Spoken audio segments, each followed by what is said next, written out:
Hi guys, this is Erica Weston with Fox Sports Midwest, and you're listening to my favorite St. Louis Blues hockey podcast, Let's Go Blues Radio.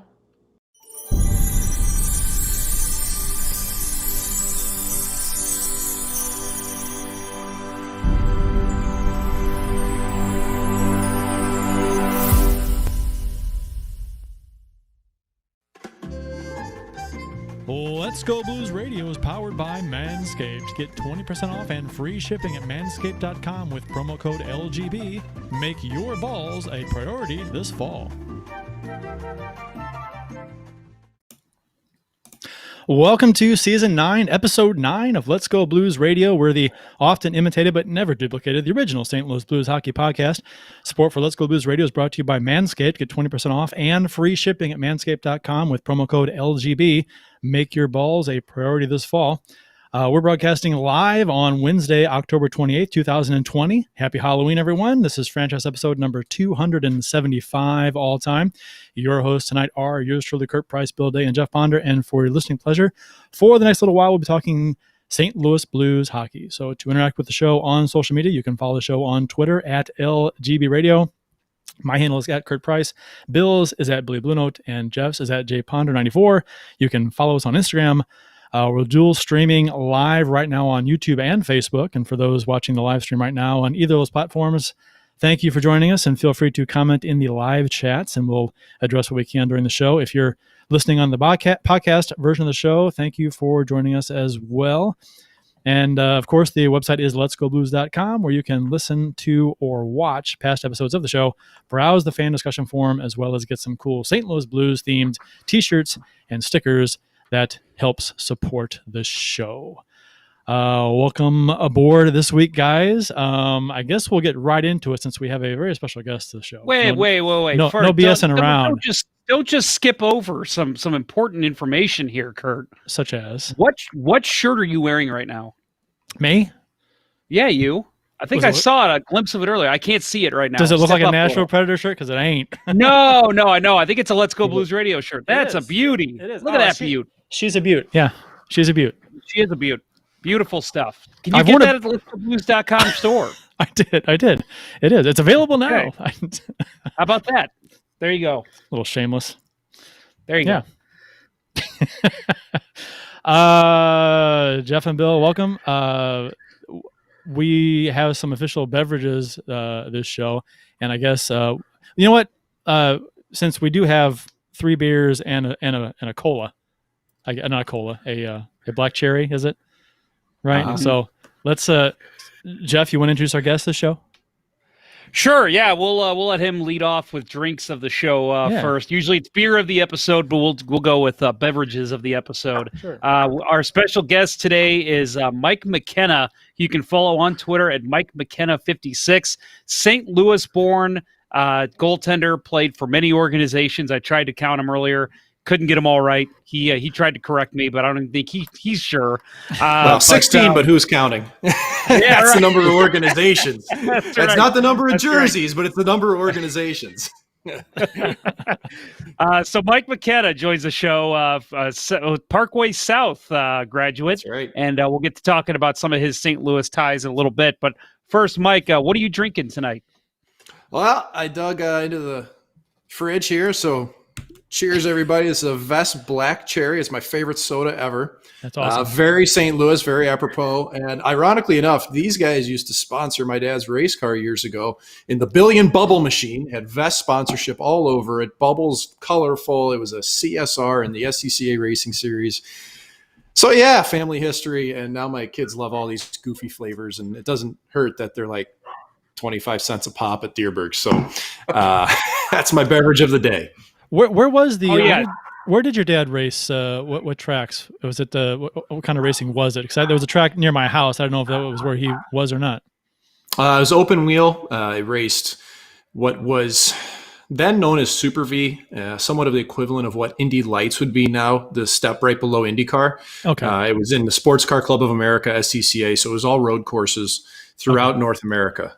He would race in Wentzville at MAR. That used to be the old track here in St. Louis. That's now housing development, half of it. And then the old track was at Gateway which is now Worldwide Technology Motorsports Park. If I've gotten that correct, it's a mouthful. That's correct.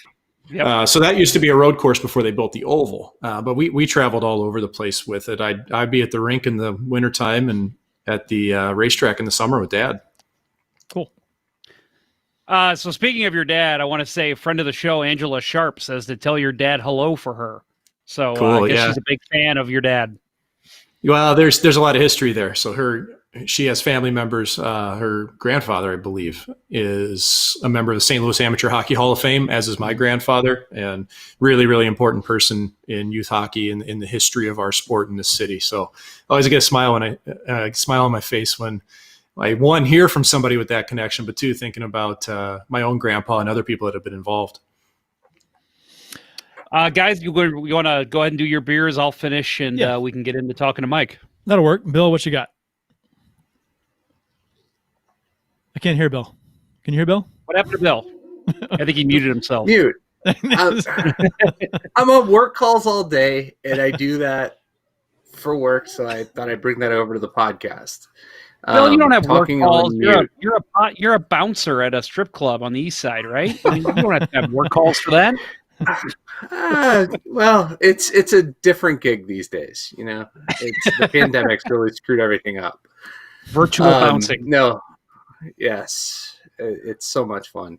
My beer tonight is another Founders product, inspired by Jeff Ponder because it's dark, rich, and sexy. Founders Porter. It's beautiful. Dark, rich, and sexy. I'll take it. The rich part, not so much. The others, I'll take. You can make an argument with the other two. The third one is you can fact check that, right? Jeff, what are you drinking? Oh, I'm finishing. You go ahead. Oh, okay. I've got a Distorter Porter from Greenbush Brewing in Michigan. Picked this up when I was actually on the way back home. Stopped by a beery on the way home, and it's pretty good. I just got the one, so I was hoping I didn't love it because I'd have to savor it. But no, it's good. I like it a lot. Quite good. It's actually in my Bill. Did you have a Founders mug? Is that the Founders mug that you got? Yeah. See. Tis. Yeah. Tis. Yeah. There you go. Clang. Yeah. I don't think I ever talked about this on the show. My mug here has got Patrick Swayze on it. You can't see it. It's etched in there, Patrick Swayze head. Did you steal it from Patrick Swayze's house? Are you trying to say Patrick Swayze has custom engraved glasses of his own likeness in his house? Wouldn't you? If you were Patrick Swayze? I don't want to be telling tales out of school, but maybe. I went to Founders Brewery in Michigan, and they had a bunch of beer mugs on clearance, like $2 a piece, right? And they were custom engraved with things that their beer membership people got or ordered or whatever that never picked up. So they were in the gift shop, and they were just giving them away for basically almost nothing. And this one had Patrick Swayze's head on it, so I thought, I got to buy that. That's it. You can't test that up. I appreciate Derek Sutton. Exactly. I've got a Rattlesnake coffee mug that's stayed with me ever since I got it in San Antonio. We were on a road trip with the Rivermen with the Blues organization, and I jokingly said to my wife, if I find a Rattlesnake mug, I'm buying it. That was completely off the wall. There was no plan for that. I didn't really expect it to happen, and sure enough, I'm walking down the street in downtown San Antonio, about 2 blocks from the Alamo, and I look in a gift shop, and there it is, Rattlesnake mug. So it was in the locker room the rest of my career. I kept it there, and now it's in my office when I'm in Vegas working for the team. That's awesome. Nice. His name's Henry, by the way. I mean, if you're curious, his name is Henry, but he made his debut in the playoffs when we were doing a live stream on YouTube. We were calling Fortress at Home, and I made coffee live on air, and Henry made his live TV debut. That's awesome. So before we get into my beer, I do want to say we got a couple people already in the chat, some early listeners. Logan Detwiler. I'm not going to even try to say his name, although I just did. He says, hi, Puck Guy 14, our friend over at Teal Town, USA, says he still has Gloria in his head. Yeah, well, hey, you know what? We do too here in St. Louis. So we're with you. Willie says, hey, boys. And Nicholas Lamming says, what's up, guys? It's Lambini. Long time since I've tuned into a live show. Glad I could tune in. So just want to give a cheers to all of our friends listening live right now. Thanks, boys. My episode, I'm guessing they're all boys, but, you know, you never know. My beer of the episode is the Citywide APA Pale Ale from Four Hands. One of my favorite beers, local beers. Very, very smooth stuff if you like pale ale. Definitely give it a try if you've never had it. So again, we're talking to the guy drinking Vess, Mike McKenna on the show. Mike, first of all, you know, we're going to get into your career. We're going to talk about you working for the Golden Knights, but something that I think a lot of people might know about you if they've listened to you on the radio or maybe even followed you on social media is you're a big music guy, big metal fan. What's your music of choice when you were getting ready to for game time? Music of choice all day long, all day, every day is just metal. It's not. I think a lot of people have this misconception that it's a music and a genre that you would listen to get fired up, and that's not me at all. I enjoy the musicianship of it. I was always drawn to guitars, and that's what I listen for. I don't listen to vocals like most people. Like most people sit and watch The Masked Singer or American Idol, and they're captivated by people's voice. Well, that was never me. I wanted to watch the guy go up and down the fretboard and the drum work. And I think it was just like a lot of things in life. I was drawn to something that was difficult, and metal is difficult. It's not easy to play. And we're not talking about radio metal. I mean, really intense Scandinavian American death metal, heavy stuff. Right. And it kind of gravitated towards it. And I do like a lot of softer stuff too. Like I listen to things that are on the point. I just listen to things all the time that are on Keishi, right? If I'm not listening to metal, it's classic rock. So I'm very band driven, instrument driven. But yeah, like if I'm getting ready for a game, it would be kind of whatever I was into at the time. I always had somewhat of a playlist that would get me through, 20 or 30 minutes to get going for it. But it wasn't really any like specific playlist. I was a AC/DC Thunderstruck guy for before games. Yeah. I still listen to that before games. You weren't alone in that. I mean, I something unique. You didn't check that box. Yeah, I'm not saying that at all. I imagine it's a very popular thing, but like a lot of people, that did it for me. So yeah, well, and I always requested for our warm up mix to have Iron Maiden Aces High. That was a song I always wanted to have. A couple times I got it, which was fantastic. Didn't always expect it. It's just, considered retro for nowadays. But as I got older, teams just kind of took pity on me, I think, and decided that, well, we should probably let the old guy hear what he wants to hear. But it's funny how you gravitate towards these things, though. Like growing up, going to blues games as a kid, and with my dad and grandpa being off as officials, I was there early. I saw warm-ups every game. And, I can still remember Van Halen Jump. Right. Wow. And just clear as day as being played every warm-ups, that like keyboard line going into it. And that still sticks with me. Like my earliest memories of when the team went from the old arena to Kiel at the time, Enterprise Center that is now. So it's amazing how music can stick with you in certain memories in life.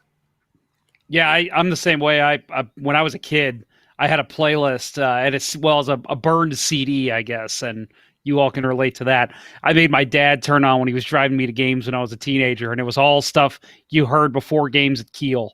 And so it was Jump, it was Thunderstruck, it was a bunch of songs like that. I remember my dad. It was actually Right Now. The Van Halen song Right Now. That's what it was. It wasn't Jump, it was Right Now. Yeah. I screwed that one up, but that riff, that opening couple notes.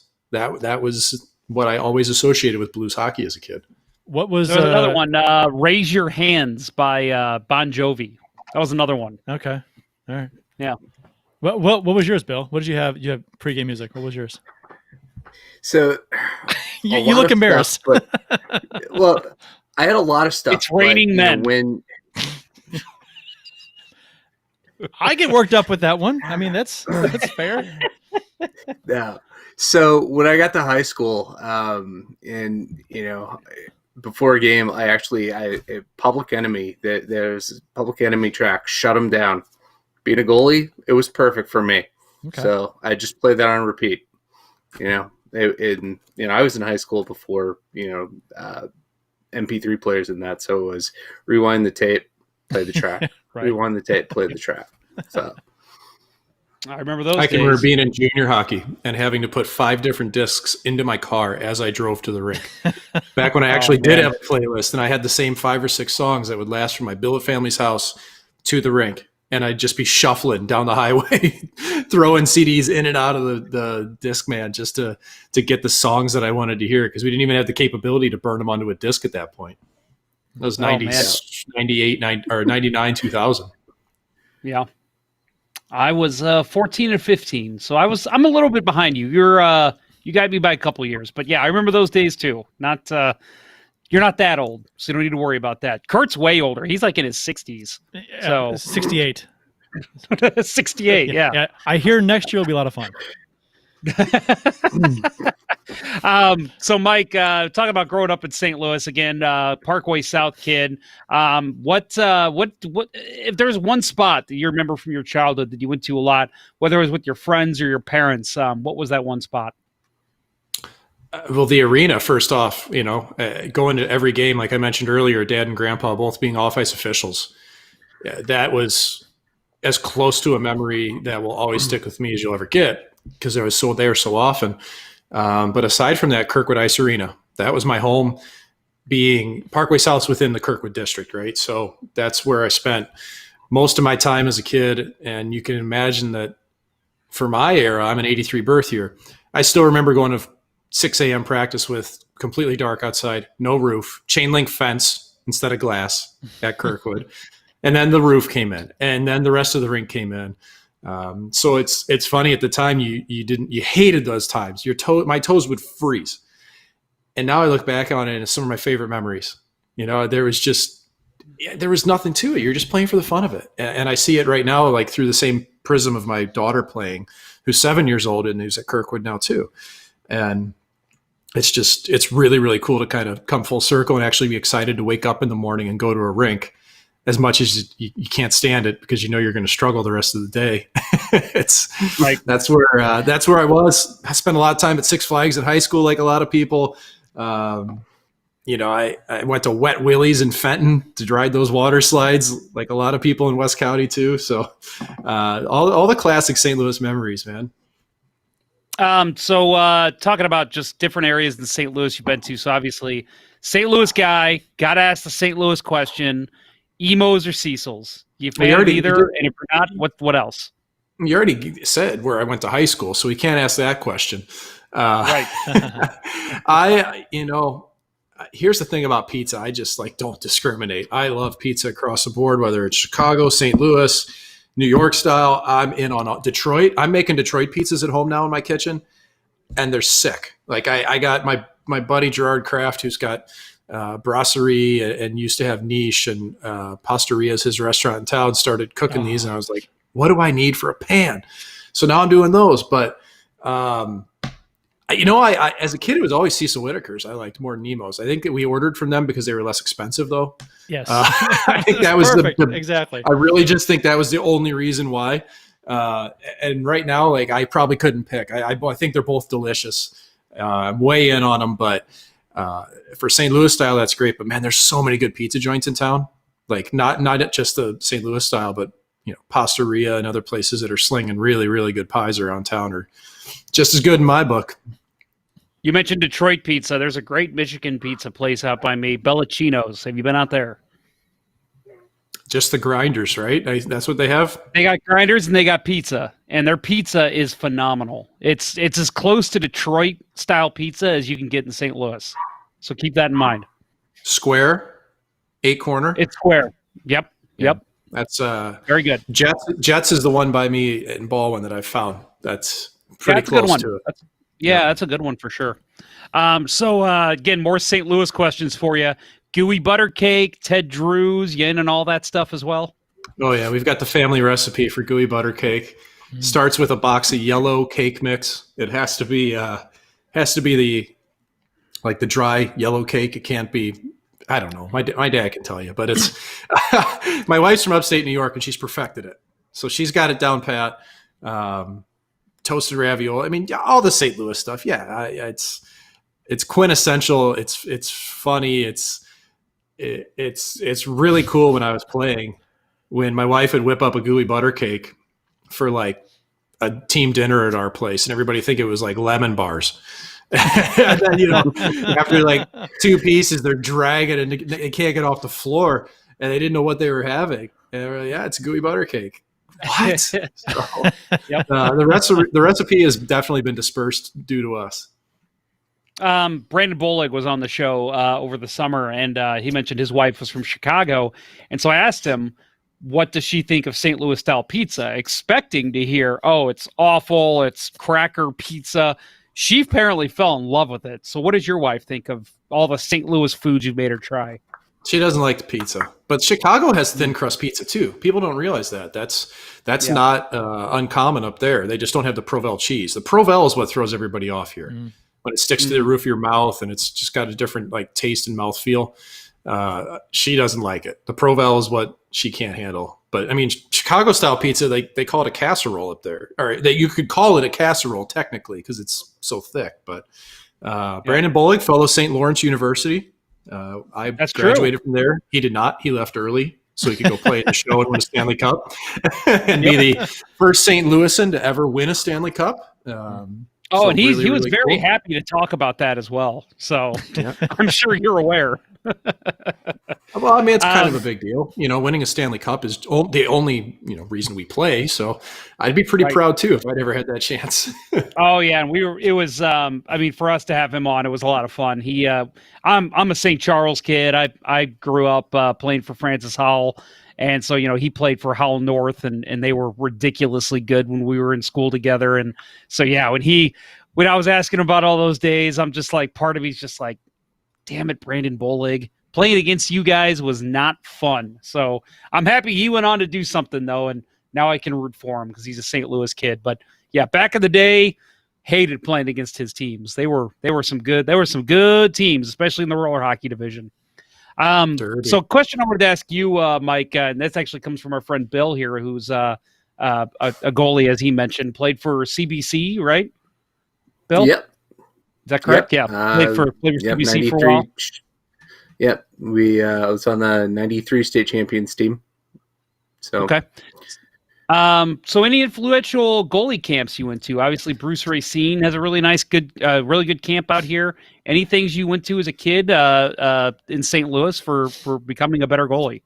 Yeah, for sure. And Bruce has done a fantastic job. When he first came to town, we kind of merged camps and did them together up until the last couple of years when I was playing in the finals and I couldn't work a couple and then just kind of went by the wayside. But the first goalie coaching I had in town was Lindsay Middlebrook. And Lindsay really, to me, was the first person that really organized and did a camp proper for goalies in town. I mean, you'd have the traveling roadshow of guys like Rick Hines had come in and he wouldn't even show up. He'd have his minions come and run people through drills. That's not a goalie camp to me. You need the person there. And Lindsay really got things going in the right direction. And I still to this day use things that I learned from Lindsay when I was 7 or 8 years old. And then later on in life, he ended up coaching our Bantam team that went and won the Kamloops Bantam International Ice Hockey Tournament, which helped put St. Louis hockey on the map, got me down the road in my career. So Lindsay's, I mean, on Mount Rushmore of importance for me, Lindsay Middlebrook's right there. With somebody who, in my eyes, without question, should be in the St. Louis Amateur Hockey Hall of Fame. I don't know why he's not yet. He should be. And from that point forward, I did some camps with Bill Howard for a while.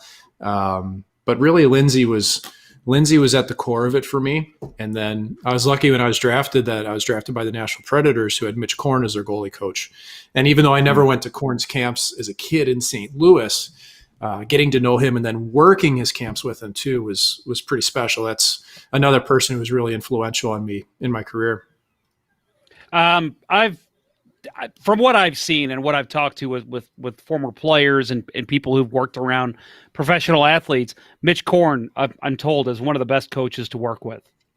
Would you agree with that? Oh yeah, even to this day. Top echelon. Yeah. Oh yeah.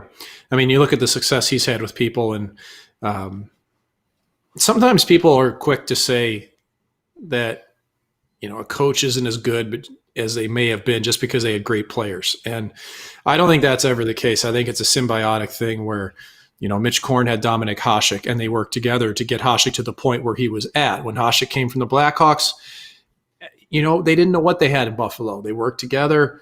Hasek plays better than Grant Fuhrer, takes over the crease, and him and Mitch work together. Goes to Nashville, where the team's expansion, hardly anybody. Tomas Valkuin's in the Vezina talk.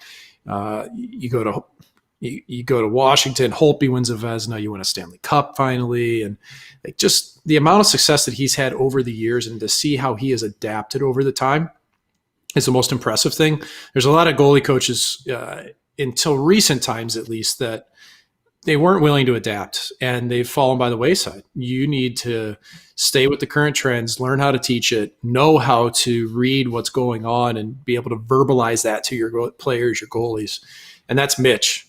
He's one of 2 or 3 goalie coaches to me that should be considered for the Hockey Hall of Fame, the big one, for what they've done, what they've contributed. His web is massive. Francois Allaire is another person I would consider that too, famous for working with Patrick Waugh, J.S. Giguère, 2 guys that I think should be unquestionably considered for the Hall someday. Yeah, I think a lot of people would agree with you. Francois Allaire, some of the stuff I've heard of him has just been. Did you ever actually work with him? Have you worked with him? I worked with everybody. Oh, yeah. I told you I got paid by 16 teams, man. I worked with all the big dogs. I worked with Frankie Allaire, Mitch Korn, Ian Clark, Rick Wamsley. I mean, I worked with them all, man. The only couple of big dogs I missed were Benoit Allaire, who's with the New York Rangers for a bunch of years and was with Arizona previously. I didn't get to work with him or Rolly Melanson, and those are kind of the 2 only big name guys out there that I didn't. I got everybody else. So, and I think that's a huge benefit to my career. I got a lot of different opinions. Are there a lot of goalie coaches in the Hockey Hall of Fame? None. There's not a single one. There are no assistant coaches in the Hockey Hall of Fame, and goalie coaches are considered assistant coaches. Yeah, that's especially coaches in the genre of a goalie coaches. You would think there'd be a category for them. That's interesting.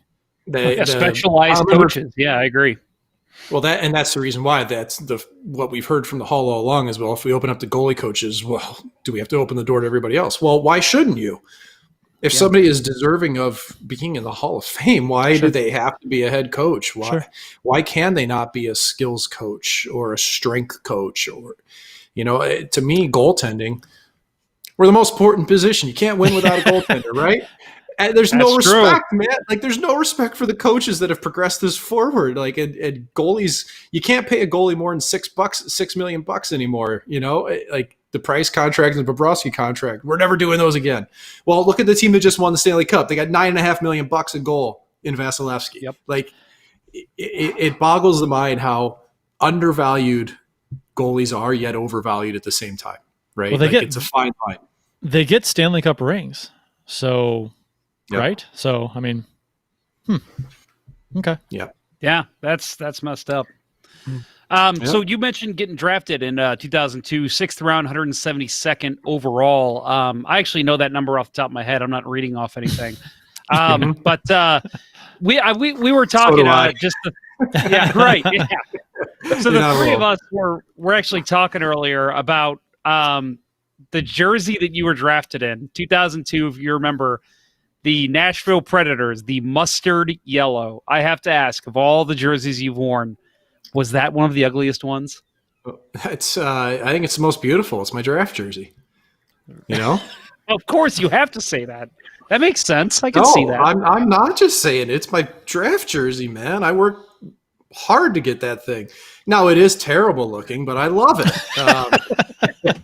It's the mustard yellow saber-tooth skeleton cat. But it's I was a late enough pick that I didn't get a name bar on my jersey either. I had to wait 10 years before I actually had Mitch Korn get me in touch with Pete Rogers, the equipment guy with Nashville, who just happened to have enough material still laying around to finally put a name bar on it.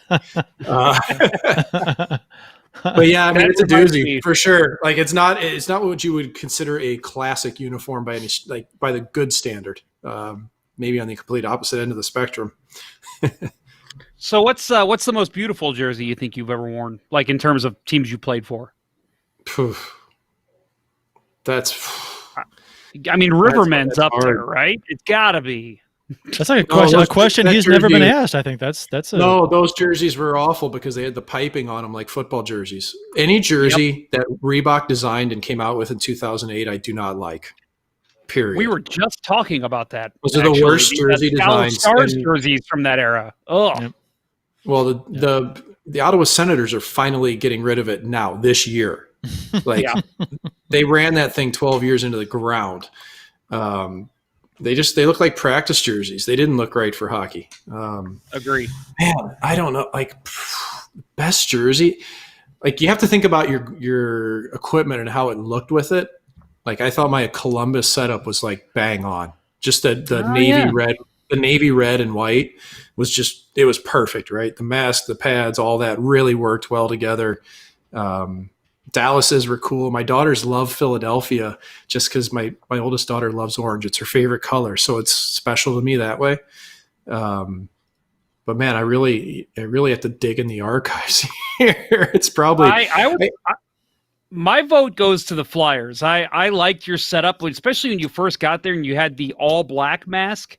I actually liked that look. That was pad wrap and hockey tape. Yeah, the equipment guy there, Derek Settlemeyer, put like 2 rolls of black tape on my mask. It was my Senator's mask.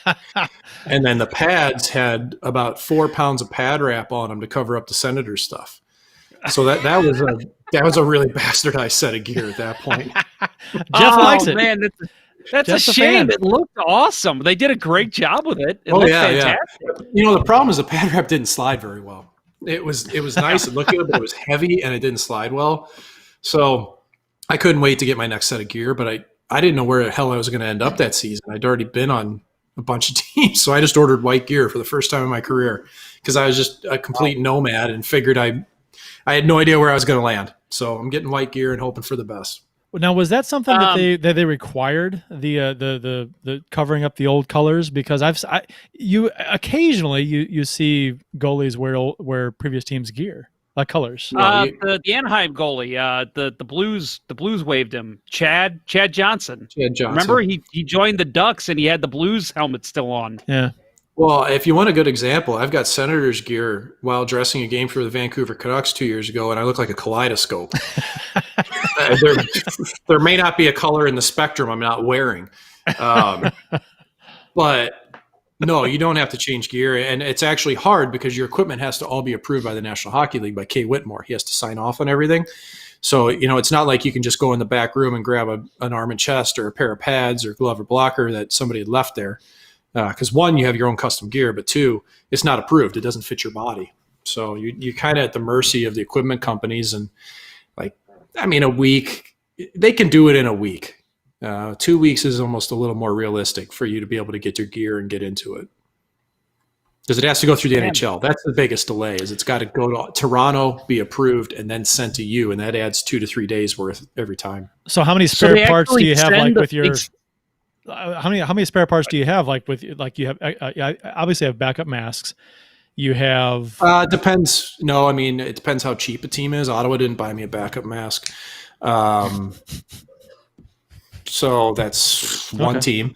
Okay. There's guys who have backup masks as their mask from the previous season with whatever team they were on. So generally, though, speaking, yes, teams would especially full-time guys that are in the show, they're going to have 2 masks at all times with them.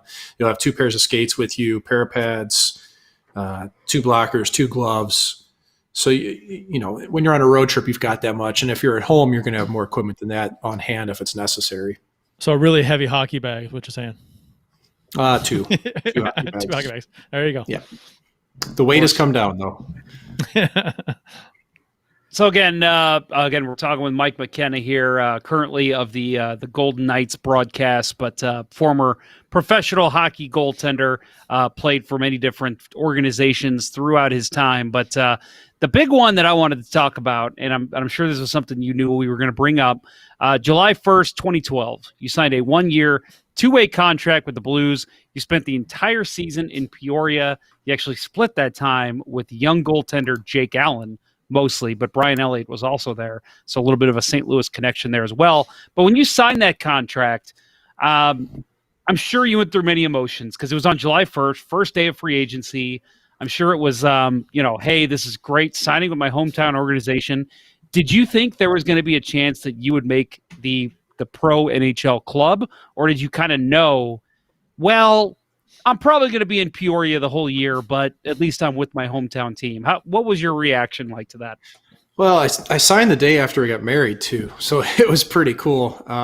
It was really, really special. And ironic part is that St. Louis had tried to trade for me earlier. Bishop got traded to Ottawa, and for whatever reason, Ottawa wouldn't trade me back. And then Peoria had to get Stalock off the scrap heap, off the injury pile, to come in and play. That was just weird. But regardless, the next season I ended up with St. Louis, and it was amazing. I mean, it's a dream come true. And I'd flirted with the organization for a long time in a lot of ways. Like, I went to training camp in 2007 as an invite because I just kept playing well. They needed somebody in the rookie tournament, or in the development camp. And I went in and played well.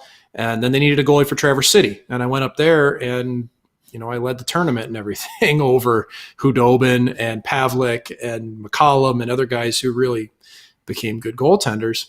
And then I got invited to main camp. So I'd gone to Peoria previously, didn't end up signing. And then finally getting it in 2012, though, was really cool. And, the expectation for me was always the same. Like, I was just going to go there with the knowledge of that I'm going to do the best I can, and whatever happens, happens. There was at no point in my career that I was somebody's prospect, though. And that's what I think really hindered me from having a legit opportunity to really get time in the NHL, is because I never had a team that had juice behind me at all. I never had a scouting staff that had their nuts on the line because I had to play well. You know what I mean? Like, you need that. Like, you need to have juice behind you. So, like, if you look at Peoria, if you look at Binghamton, if you look at it a couple times in my career after that, my numbers were always better than my goalie partners, but I didn't get the call up or the time. And that's just something that I accepted. I couldn't do anything about it. All I could do is play my best, be a good teammate. I absolutely loved playing with Jake Allen, loved it. And we've remained really close friends. And this is proof in the pudding of why he would get that call up, though, because he was the prospect that had this higher ceiling and at a younger age. And that's what led to him becoming the goaltender that he is now. So would I have liked to have gotten that chance? Absolutely, to play for the team, for the Blues. Do I think I deserved it at times? Frankly, yes. But that's just not how it felt. I don't have any animosity at all. The team was good to me. Really liked it there. I mean, Brian Elliott came down and I just won Player of the Week in the American Hockey League, and I sat on the bench because he was coming from St. Louis. Like, these are the things that you have to do when you're in a role like myself, where you're just trying to carve out a career and just get whatever you can. Yeah. So, I mean, obviously you wore the Blues jersey, I'm sure, for training camp, for preseason. Not in 2012. What did that lockout year. Oh my God, that was a lockout year. Yep. Oh, so you never actually got to put on a Blues jersey, huh? I did. Well, the 2007 training camp, yes, that I was that I took part of. But I only played in it wasn't even a real preseason game. It was like the B squad against Dallas in Dallas. It was basically like the American League team wearing Blues jerseys. So no, I effectively never actually wore a jersey for the Blues. So wow, that's but I have crazy. I have the mask, and I still have a Riverman hoodie that I found in my archives to wear today just for the fun of it. But yeah, I was happy to see that. I've got a bunch of Riverman stuff up in my closet. I go up to Peoria every now and then, so I have to ask you, for the people listening from Peoria who know Peoria, did you enjoy going to Big Al's? Never went. Literally. Really? Wow. All right. Good for you. I spent enough time in Middle Illinois playing junior hockey to realize that, number one, that's is really not where I want to be anyway, and number two, it's really, really, really not where I want to be anyway. So that is good. Good. You're a good man. You're a better man than I. I will put it like that. It's when I mean, I was married. I had a kid on the that's not my thing anyway, to say the least. But it is famous for visiting teams because there's not much to do in Peoria. No, I actually really liked Peoria. It just felt like a small Midwest town, and like I'm a Midwestern kid to the core, So it didn't feel very foreign to me at all.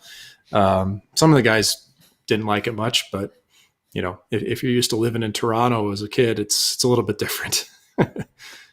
So did your family come up a lot when you were playing in Peoria? Yeah, decent amount. It was nice. That was the closest I ever played to home in my pro career. And being 3 hours away, I saw them quite a bit, saw friends, decently often too. And that was just really cool, like being that close and getting to see my billet family from Springfield, Illinois, where I played junior. They were only an hour and 15 down the road too.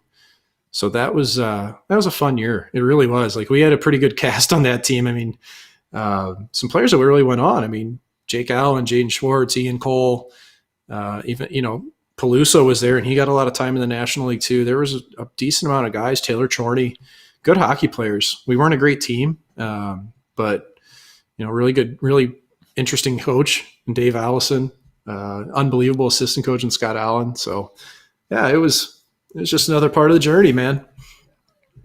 So speaking of the journey, we have to talk about something you mentioned earlier. 3 teams in 4 days. That's kind of become the moniker that's associated with the end of your career.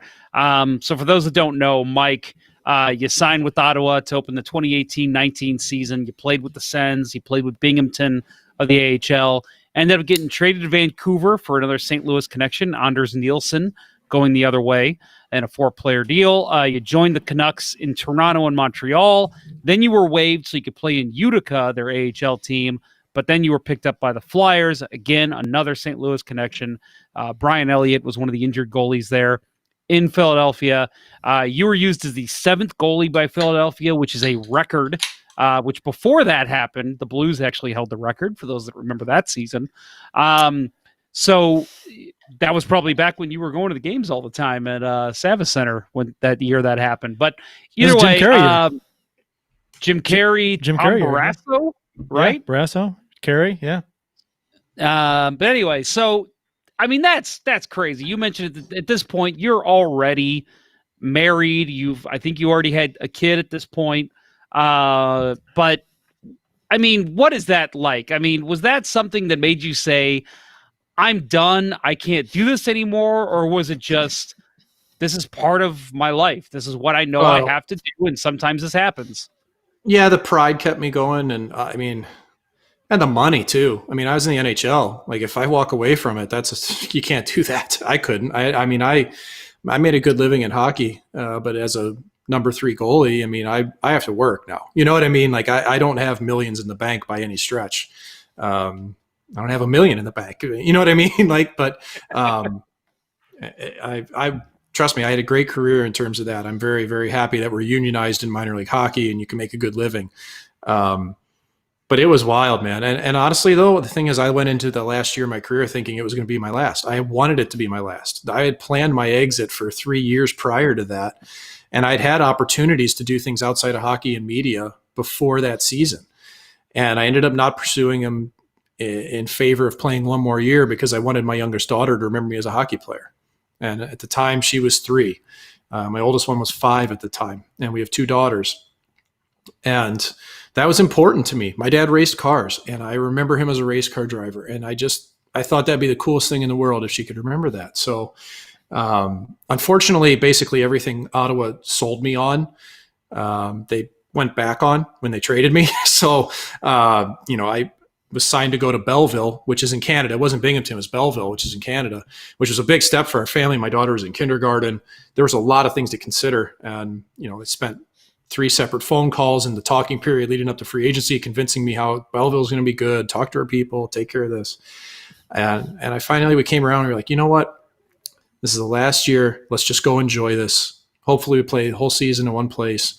And Ottawa had told me going in, though, that, hey, if there's any short-term call-ups, you're going to get them. But, we really, really need you in Belleville to help our young guys, bring them along, mentor them. What I'd done my whole career, really, be a number 3. Well, Mike Condon allowed a field goal, and they sent him down, and he never came back. And then suddenly I was up. And basically I didn't see my family for 2 months, other than driving back occasionally for like 7 hours to see them once a week at the most over this time frame. And the whole time I'm in a hotel and I'm just on an island, and we sucked in Ottawa, like sucked defensively. And, I was literally averaging 40 shots a game, and I'm just trying to keep my head above water at this point and not make a fool of myself. And then, we go to play Vancouver coming back. My family had just joined us in the hotel in Ottawa. They were going to spend 6 days with me there. It's going to be great. We hadn't seen each other. And they show up, and I go take morning skate with Ottawa, and I eat my meal, and I get called in by the assistant general manager, who had been hired like the start of the season. I'd talked to him once in my life, and he goes, "Oh, we've traded you to Vancouver."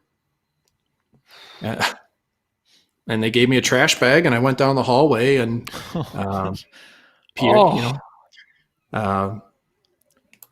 Pierre Dorian, was he a Pierre? Oh, Pierre.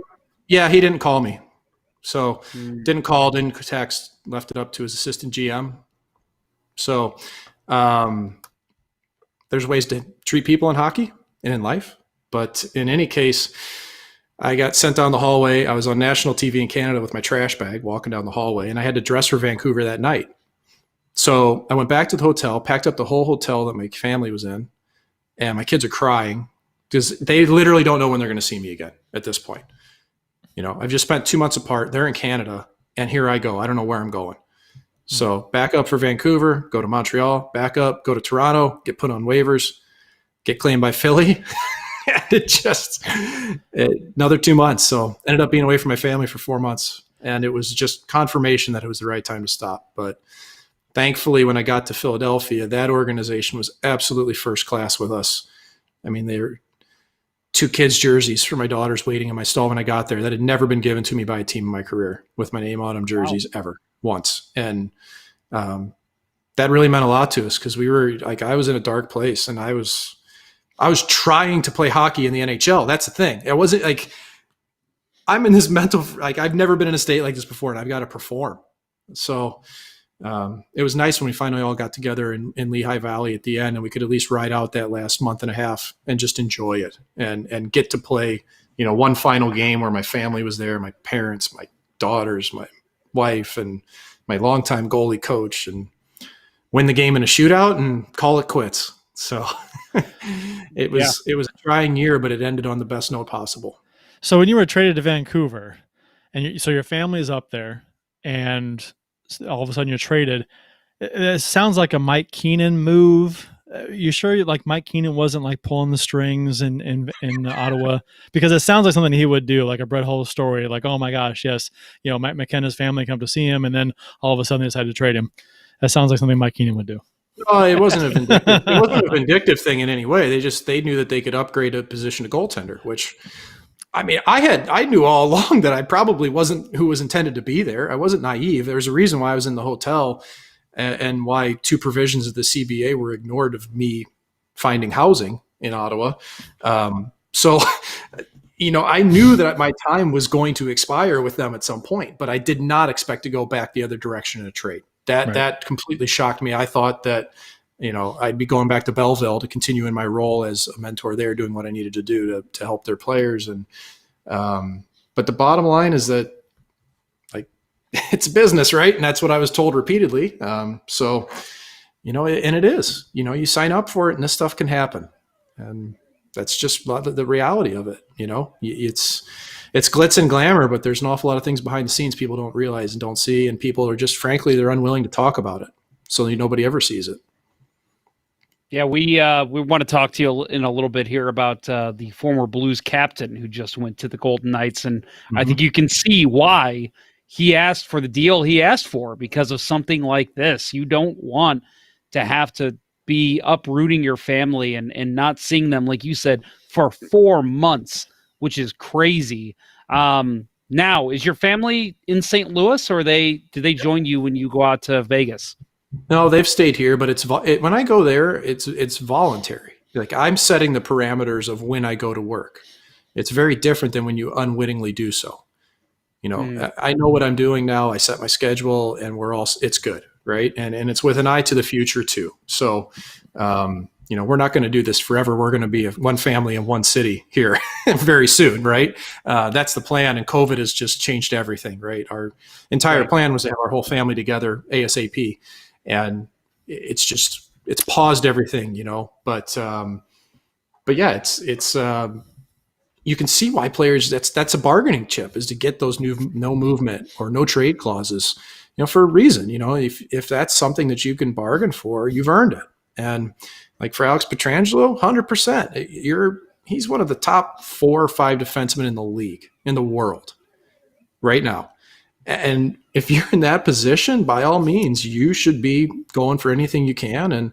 And he was able to find what he wanted with Vegas. So got a couple comments here from people on the YouTube chat. Jesse Hill, who we know is one of the coaches of the Lady Cyclones out here in St. Louis. He says, who's better, the Kirkwood Stars or the Merrimack Sharks? So, Mike, what's your answer there? I think we know what your answer is. This is like an allegiance. This is like a loyalty test. I have to put my pom-poms on for this. There's what, 40 different teams? Well, I'll tell you what, right now, my daughter's 8U team is only playing against Kirkwood teams. So how can I gauge this? But I don't know. We did well against Merrimack. We always did, but we never beat Afton. I literally don't think a team I played on beat Afton once. Wow. Everybody else we did okay with. Could your Ottawa team have beaten Afton? Yes. Yeah. Would you have still faced 40 shots? Would you have faced 40 shots? Let's not put that on personnel. I mean, some pretty good players there too, but it's. We kid. Yeah.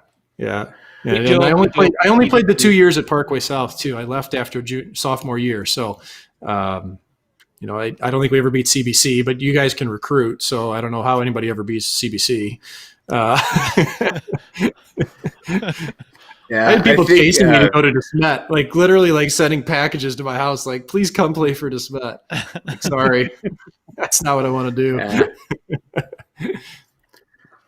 What did Paulie Walnuts play for, Bill? Recruiting when I was there. Was he CBC? Paulie Walnuts, Paul Stastny? He was Chaminade. No, he was Chaminade. Chaminade, that's right. Yep. Okay. So when he played at Chaminade, I played against him when he was at Chaminade. And so they had, Jordy Federico was playing there, and Chris Butler played there, Weidman played there, Stastny played there, Ben Bishop played there. At that time, they had a lot of people roll through at Chaminade. Real quick, just a quick funny story I have about Ben Bishop. The year he was drafted, I was at Six Flags with one of my buddies who graduated with Bishop, and he looked over and he goes, "Hey, I know that guy." And I go, "Oh yeah, that's it was a water slide. The Big Kahuna, is that what that's called there in Six Flags? I don't remember. Anyway, so we saw him, and I go, "Yeah, that's Ben Bishop. He was just drafted by the Blues." And so he goes, "Yeah, that guy used to cheat off me in math class." And I'm like, "Really?" And he goes, yeah, that guy, like, the only reason he passed math was because he would always ask me the questions, and the guy's like 9 foot tall, so I'm not going to tell him no. And so as he's like going down the slide, he goes, "Hey, Ben, Chaminade." And he turns around and he goes, "Thanks for the passing grade." And then he goes down the water slide. And it was just beautiful. That's a great Ben Bishop moment. Well, I hate to say it, but you're pegging Benton as a dummy, and he's not. He's a really bright guy. That's the ironic part.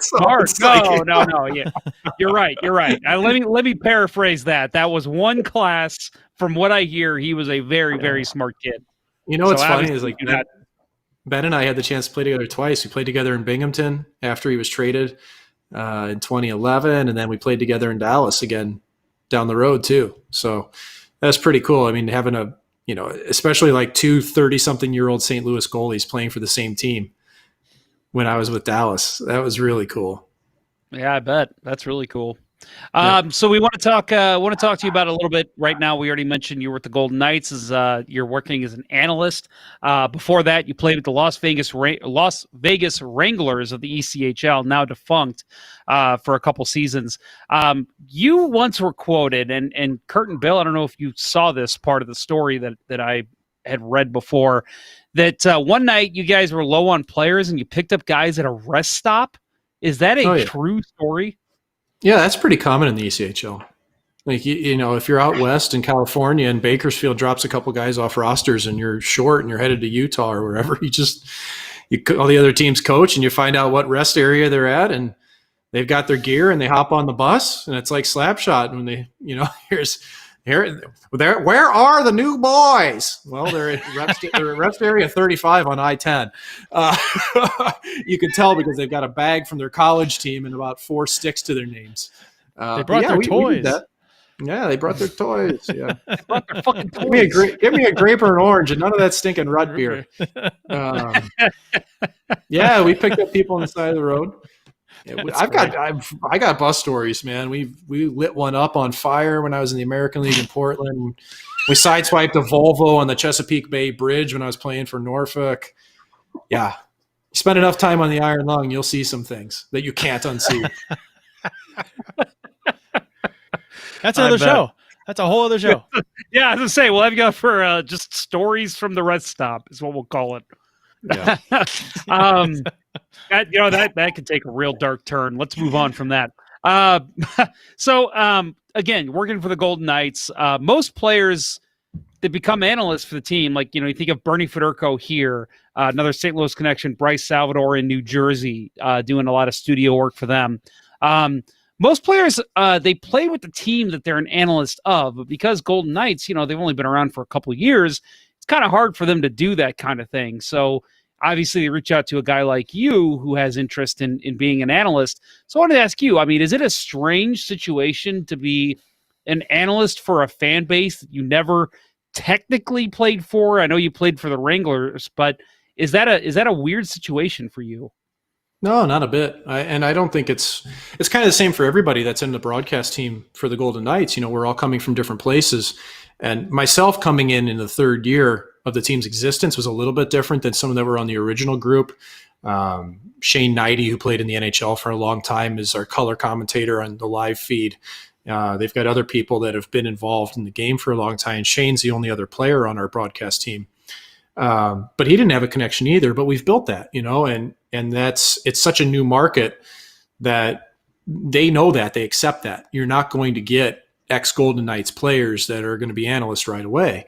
I mean, maybe you do it on the road, but you have the opportunity with a brand new franchise to grow with the team, you know? And for me, like, that's a really cool part of it, is that I am now the studio analyst for the Golden Knights, you know, then there's no backlash because I didn't play for the team. You know, it's still a very objective look. I'm right out of the league. It's a really good fit in that way. Now, I mean, would it be different? Like, let's say I just suddenly, you know, picked up work with Vancouver. I mean, that would probably be a little bit strange for the fan base to look at and be like, this guy better be unbelievably good at what he's doing on air, or else why are we putting him up here? You know what I mean? So you do need to have that connection a lot of times with fans to get the benefit of the doubt from them. And like Bernie, he's the Hall of Famer, you know? So it's like, and you have instant credibility and you're automatically a fan favorite when you're Bernie Federko. You have that rapport with the fans. Like, so many people in St. Louis they've had a beer with Bernie out in town somewhere. You know, that happened a lot in the 80s and 90s, and they have that connection. And that's kind of what we're still building in Vegas, which is so cool about it, is that we do get to do a lot of interaction when we're there. We get to meet people. We're in the community. And even just walking into the rink, you know, you park at the parking garage and everybody's out front and smiling and, hi, Mike. Like, gosh, these people know my name. Like, it's weird. Like, I get recognized more now than I ever did while I was playing, you know, and it's super flattering and it's kind of strange, but I'm getting used to it, I guess, to just be on guard at all times because somebody wants to say hi, and that's great. I encourage it. Like, I wish people did that more when we were players, but it takes kind of a special mindset to do that, though, and I'm sure that's why I am doing what I'm doing, because a lot of players don't want anything to do with that. Right. Well, you got a mask on when you play, so that's probably why. Yeah. Yeah, it is. And, you flip it up between periods, but Sure. you don't see your face very often. Yeah. Although, Mike, I'm sure you're wearing a mask when you go out now, right? I mean, it's the same thing. I wear a mask when I play forward now because I have to keep my face looking good. I can't afford to have a high stick and lose 3 teeth. Because it's funny. Like I always play men's league with my dad's group at Kirkwood. I did for years, and I'd play forward and I'd wear a half shield. It's what I wore, and I'd wear it down and protect my face or whatever. But as a hockey player, and now I'm on TV, so I got to protect the assets, man. Like I got to keep my face looking good, and which is just crazy. I had to go out and buy a cage for my mask again, like I was 16. But I'm actually glad I have it on there now. Honestly, I've kind of gotten past the macho aspect, and it's why on earth am I not wearing this anyway? It doesn't make any sense. Do you prefer to? Do you prefer to play forward when you do men's league, or is it not fair to put you in net? No, I don't want to play. I don't want to play goalie. Sure. No. I only time I want to play goalie is if it's against NHL players, pro players, or if it's a charity game. That's it. It's not fun for me to play beer league. It's not fun to just see breakaways, and there's the challenge of it is not the same as a real game. Killing penalties, being in control, handling the puck, like it's just different for me, and it's not fun. So I've lived my dream that way, and playing forward is a blast. It's like a whole different sport for me. And up until COVID, I got to play hockey with my dad, and my dad's 70 plus years old. Like that's unbelievable that I still get to play hockey with my dad. That is really cool. I play with a couple couple people who play with their sons on like every Saturday or whatever, and I just hope that one day I'll be able to do the same thing with my 8-year-old, because that does sound like a lot of fun. But as you say that, I look at Bill, who never made the show. He never made the big time. And you mentioned, I don't want to play beer leagues. I don't want to face breakaways. And it's like, yeah, Bill, you've been there. You know what that's like. Yeah, your own teammates lighten you up in warm-ups because, they just don't care. I mean, how many times can you get your bell rung and still play decent in the game, right? Well, Bill, we have to go top shelf in warm-ups to practice. Yeah, right. You gotta be able to hit it during the game. The respect factor hasn't gotten any better, because now every kid that comes out at 20 thinks that they're going straight to the show and they're blowing your collarbones off. So like it got to be tedious in practice. Like the older guys, you never worried about them because they would respect you, but it's changed though. Like young kids now, it's not like it used to be where they'd go play the better part of 3-4 years in the minors before they were NHL ready. If you don't make the NHL by your second year pro, you're a bust now, which is crazy. And it's a little bit delayed for goaltenders, a little delayed for defensemen, but a forward, man, if it's not the first 2 years, you just can't handle it. And you're 22 years old? Really? Are we writing people off that quick? So part of it's because younger players now are so much better than they ever were. They've had training since they were 10 years old, strength trainers, skill trainers, better coaching. But it is also kind of unfair too, that they have these crazy expectations on them and they feel like they have to go balls out every practice. And then it's like for the goalies, it's not always a lot of fun to just eat pucks like that, shot after shot off your collarbones, because nobody shoots low in practice. No, of course nobody. No. And no. 80% of saves you make in games are with your pads, and nobody shoots there in practice unless they're told to.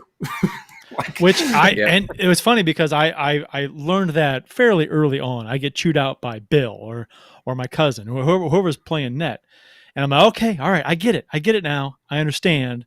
Come in, warm ups. I'm shooting low. I'm shooting pads. I'm warming up the goalie. I'm not necessarily warming up myself. That was my mindset, how it shifted. Yeah. It's warm-ups, not light-ups. Right. That's what I used to always yell. That's true. Preemptive to a stick boomerang. Yeah. Yep. In the YouTube chat, Jesse Hill, our friend, also says headshot and warm-ups. Yep, that is definitely something I've done on accident. So sorry, every goalie I've ever played with. Jesse also says, Mike, what type of forward are you? So I think he's looking for a position, and maybe are you a scorer? Are you a passer? What do you do? Oh, I'm a deadly sniper. Just get me the puck and put your hands in the air. Simple. I can tell you're being serious. I like to play center just because I like to skate. I'm not a very good skater, but I like to skate. And no, I can shoot. That's about all I can do. I'm not a great skater. My vision's okay, but just the game sense. It's amazing though, even at playing at the highest level, like I still made passes in the NHL just with the goalie stick, right? So I still had to think the game at an NHL speed and an NHL level in terms of moving the puck. And I can translate that when I play forward. So like, I mean, yeah, passing visions, it's not bad, but shooting though really was like when I was a kid, I'd go in the basement and just shoot pucks. It's what I loved. It wasn't because somebody was telling me to go do that to be better. I just loved going downstairs and shooting pucks. And I would just do it endlessly as a kid. And that's the reason why I could handle the puck better than anybody else at 15, and then everybody caught up to me by 20. But I could do it at a really young age because it's what I enjoyed, and it's part of the reason why kids now, like, I don't know if they find that same enjoyment in it as much as they do thinking it has to be work. And that's sad to me. That's interesting. You said you're not a great skater, but I was always told by goalies in particular that goalies were the best skaters on the team because they were forced to do the drills with all their equipment on. Yeah, so but define that. See, this is here's the thing. Like this is a phrase that's been parroted endlessly by coaches, and nobody knows what the hell it means. Goalies have to be the best skater on the team. And they just leave it at that. Like, okay, tell me more. Like, define that. Tell me why. Tell me how. I don't know. They just have to be the best skater on the team. Well, I mean, as a kid, when I'm 8 years old, I think that means I have to beat everybody to the blue line when we're skating mountains in practice. And that's wrong. Like, really, you cannot compare goalie skating to out skating, like forward defensive skating. You can't do it. It's completely different. Do you have to know your edges incredibly well? Absolutely. Do you have to be powerful? Yes. Do you have to start and stop quickly? Yes. Do you have to stride? Not really. Do you have to hockey stop? No. So you have to be the best goalie skater. But nobody knows how to teach a goalie how to do that. Go do crossovers around the circle. That's useless for a goalie. You might as well tell them to go make a snowman in the corner. So basically, you have to try your competition, or not your competition, but your barometer is your goalie partner during drills and skating drills. I think either Bill told me the story or Jeff told me the story. When you guys weren't you a goalie tandem there for a while in Kokia? Where you had an agreement during drills, you would just kind of like hang together a little bit and not make the other work too hard. Yep. Yeah. If you're standing up and down the ice, we've been there before.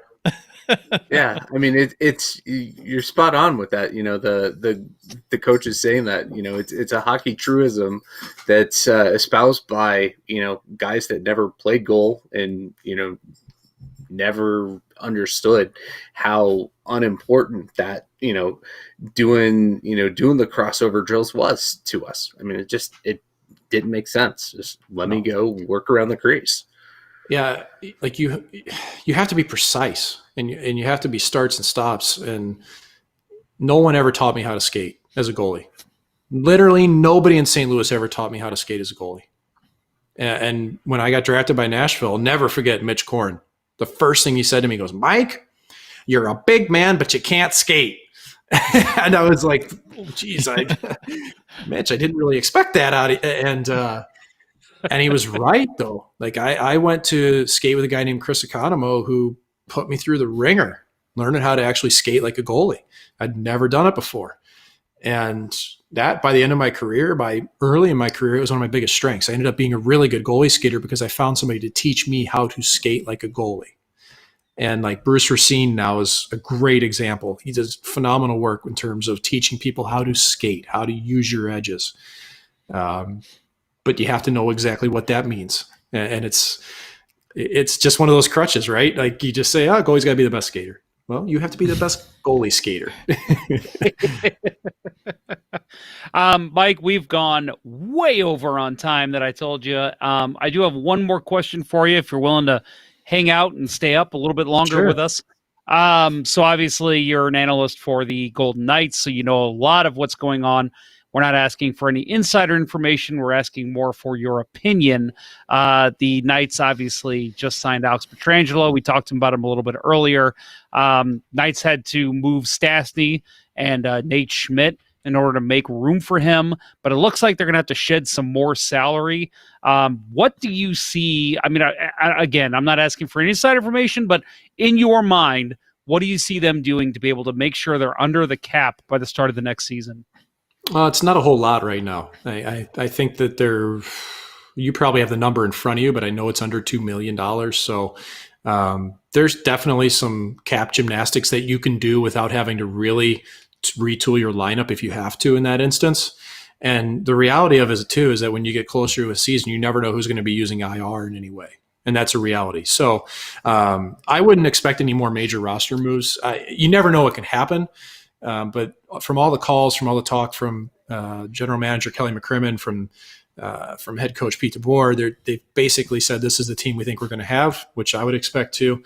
But it's definitely it's a different face in Vegas right now. Moving Stastny creates some uncertainty at the center position. They've got a couple of young prospects, Peyton Krebs, Cody Glass, who they're hoping can take that step and be a young guy on an entry-level contract to be able to jump up and grab that role.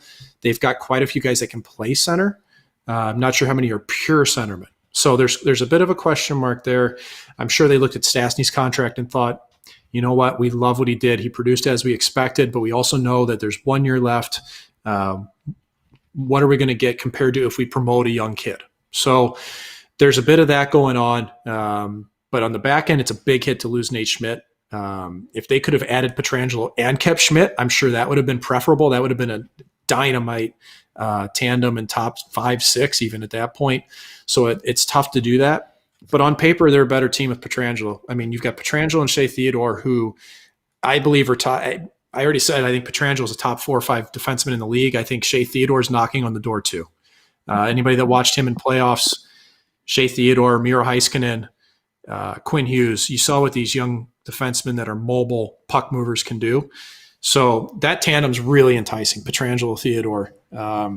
And I think on paper they're better. Again, question marks down the middle, center, do they have enough? And then 2, just, what's the chemistry going to be like? You lost 2 big important pieces of your locker room there. Will it come together quick? Will Petro be able to respond to a new team that he's never changed before? That's real. No matter how good of a player you are, sometimes it's tough. Look at Joe Pavelski in Dallas. It took him half a season to get going there, and it ended up paying off in playoffs, right? So interesting stuff for sure in Vegas land, but the team's always willing to go for it. And if you're a fan of a team, man, like, wouldn't you rather you were going for it than just sit and pat on things? So you got to appreciate their aggressiveness. And in talking to some people I know who are Vegas fans, they're, that, like you just said, their biggest question is, are we actually better? Is this, and, you look at what they just did. They just went to the conference final with the Dallas Stars and put up a great fight against them. Is this the thing? I mean, again, obviously hockey, we all know things change very quickly. But in your mind, if they have an Alex Pietrangelo on the ice, if they have hopefully the chemistry that they think they're going to have with Petro, do they beat the Dallas Stars? Are they a Stanley Cup contender this upcoming season? Well, I think it would have been a very different outcome or outlook against the Dallas Stars if they had somebody like Pietrangelo, mostly for the fact that he's right-handed. And the Golden Knights only had one right-handed defenseman in Zach Whitecloud. He was their number 5-6 guy. He didn't play a ton of 5-on-5 minutes, played a lot in penalty kill. And to Dallas's credit, their assistant coach, John Stevens, went to work during the pause and hammered in on how to beat Vegas and dialed it. And they realized that we have to pressure the defenseman that's on his off wing, that's on his offside. And they did that relentlessly. When Theodore and Martinez were out there, they pressured Martinez like crazy. And Vegas wasn't able to break out as cleanly as possible as they had previously, get through the neutral zone like they had before against other teams. Dallas stifled them. And if you've got Pietrangelo, who's on his proper wing, Theodore on the other side, it changes the whole dynamic. So I think adding that piece would have made a huge difference for them without question. But they've got to be able to convert too, right? The bottom line is they scoring dried up. So I do think it definitely does strengthen them and makes them more diverse on the back end as well. You just put me right back into my broadcaster mode there. So thank you again for giving me a little repetition help. I love it. I haven't been able to do much this season. I did. You are more than welcome to join us every week if you want to get back into broadcaster mode. You can be in the analyst mode. That's what it is. Yep. Yeah, we've loved having you on. This has been a lot of fun. And Mike, I want to ask you. Well, actually, let me go ahead and open it up to Bill and Kurt. I was going to go ahead and let Mike talk about his other projects, like his podcast. But if you guys have any other questions for Mike, go ahead before we let him go. I'm good. I think Jeff, you did a fine job of covering everything I was curious about. I do what I do. Yeah, I do what I do. You do you. Yeah. Yeah. You did well. Thank you. Thank you. That's what I was looking for. Questions. I can't believe it. Bill, I thought you'd have something really super goalie nerd coming at me here. Come on. What's a good goalie nerd question? Put me on the spot now. I mean, he is a full right goalie. He's a full right goalie. You got to have something for him, right?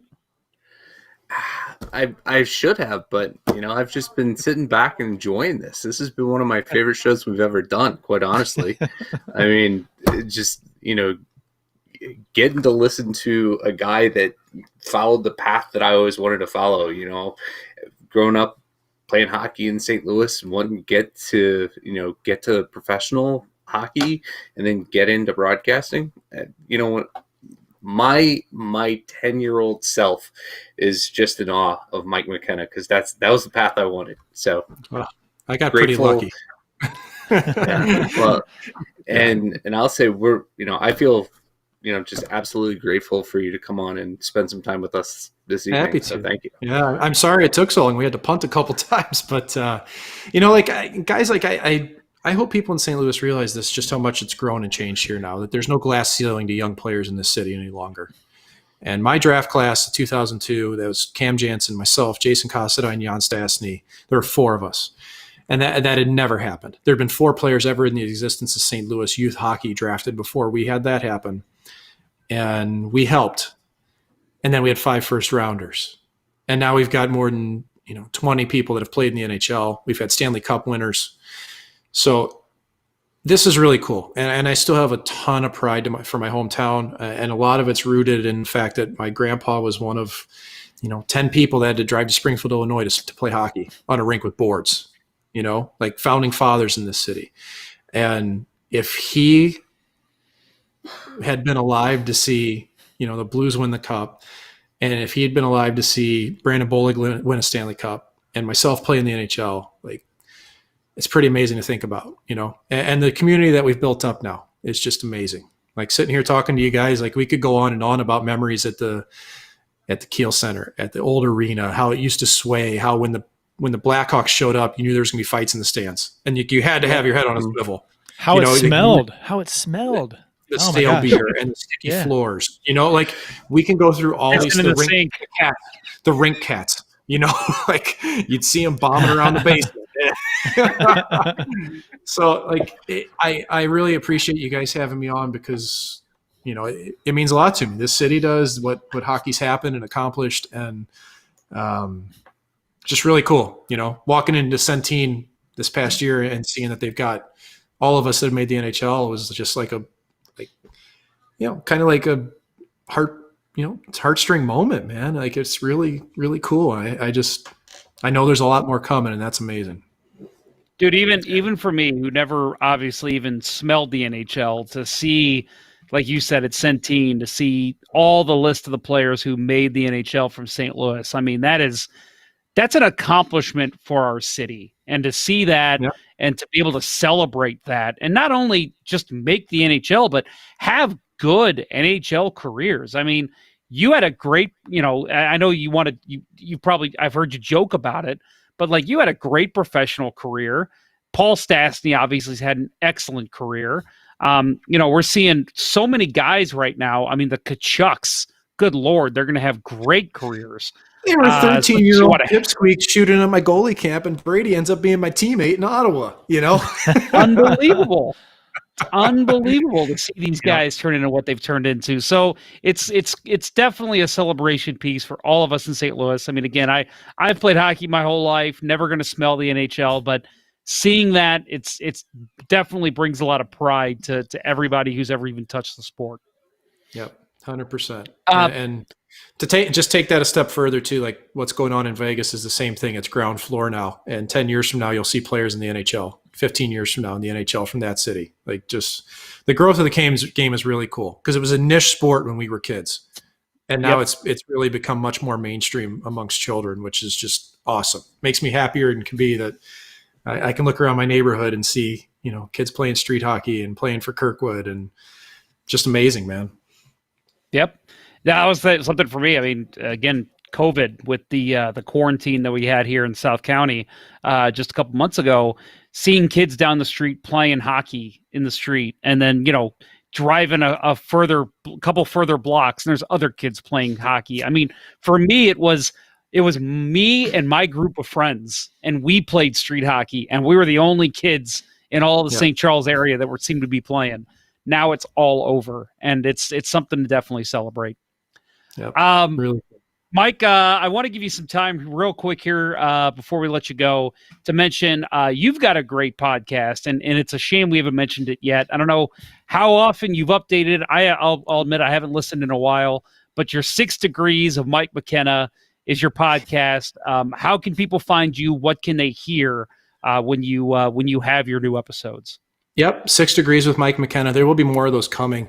Laid off on it a little bit during the season this year for obvious reasons, and frankly, was trying to find some sponsorship for it. So I was a one-man band, producing, recording, doing everything. 6 Degrees with Mike McKenna. You can find it on any streaming platform. They're all on there. Had some amazing guests from, Jamie McLennan to Olaf Kolzig to Menno Rayom. Really, really cool stuff. And then other stuff, all my socials are at Mike McKenna 56. During the season, especially in playoffs, I've got a handle on Twitter that I use. It's McKenna in game, and I'll live tweet games. That's a lot of fun, super interactive, and not fully announced yet, but we'll be going live. I'm actually going to be doing actual goalie coaching virtually through 44 Vision Hockey, which is run by Rob Schremp, who's an old teammate of mine and one of the most skilled players I've ever seen in pro hockey. And I'm going to be coming on board with them to do some goalie coaching. So that's another avenue that I'm exploring. That should be a lot of fun. But the main gig is Vegas, and you can find us on AT&T Sportsnet Rocky Mountain West for all the Vegas Golden Knights games. Nice. I'm trying to be a host, I'm trying to help. I'm trying to learn from my my cohorts here, but yeah, that's me. Man, it's weird to hear Rob Schremp. I always think Robbie Schremp when I hear his name. Junior, a very big junior great. He had some great years. So good to hear you're partnering with him. So definitely take everybody who's interested in any kind of goaltending coaching. Mike McKenna 56. You said you said McKenna in game is your McKenna other Twitter? Game is that's my live Twitter handle, and I use that one so that I don't clog up people's timelines. I don't want to use my regular one. If you really want the dirty goalie details, follow that one. But my regular one and on Twitter and Insta is at Mike McKenna 56, and it's not all hockey. It's pretty eclectic and goofy and kind of my personality. No, that's what we love. Hey, you're a goalie. All goalies are goofy, right, Bill? That's what they tell us. Here, we're creative. That's what it is. I really come to that conclusion. People say weird. We're just creative, man. We're the art kids of hockey. Damn straight, Mike. We really appreciate you coming on, and again, we and you mentioned your podcast. I'll bring this up to you in an email, but you've got us. If you ever need help with your podcast, we're always willing to help. Because you do a great job there, and obviously you do a great job covering the Golden Knights. So thank you very much for coming on the show today, and we look forward to following your career post-hockey. Yeah, thanks for having me. It was a blast, and next time the Golden Knights and the Blues get together, maybe we can rehash this and do a preview or a post-game. That'd be a lot of fun. Oh, that'd be fun. Sounds great to me. Absolutely. Appreciate it. Thanks, buddy. All right, guys. Thanks again. Thanks for your time, Mike. Thanks. I'm telling you, you better be prepared, because when I yank it out, everybody in that audience, with the exception of my wife, is going to be running for the exits.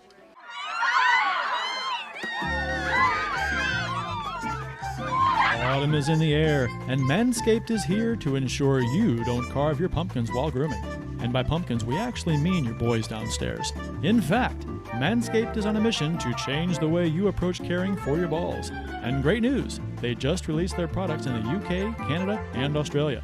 Get 20% off and free shipping at manscaped.com with promo code LGB. Make your balls a priority this fall. I'm telling you, you better be prepared because when I yank it out, everybody in that Hold audience on. with the exception. There we go. So yeah, and that was our sponsor, Manscaped. So you guys, the last few shows we talked about them. If you haven't checked them out, please check them out. Manscaped.com, promo code LGB. You get 20% off and free shipping.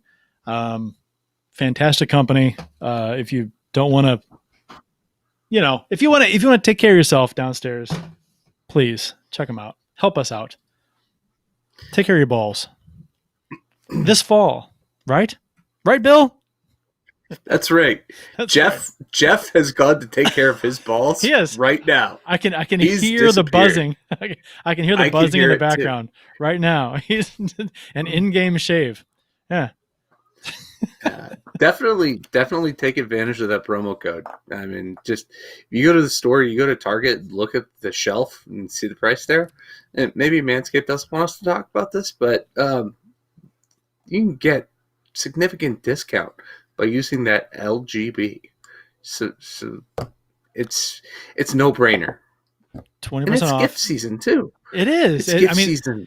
It's. I mean, I actually bought some stuff on Manscaped for gifts. So yeah, and get ahead of the game. Who doesn't like to have a lot of their shopping done for Christmas before like November or like the first week or two of November to be done with like some of your shopping? That's fantastic.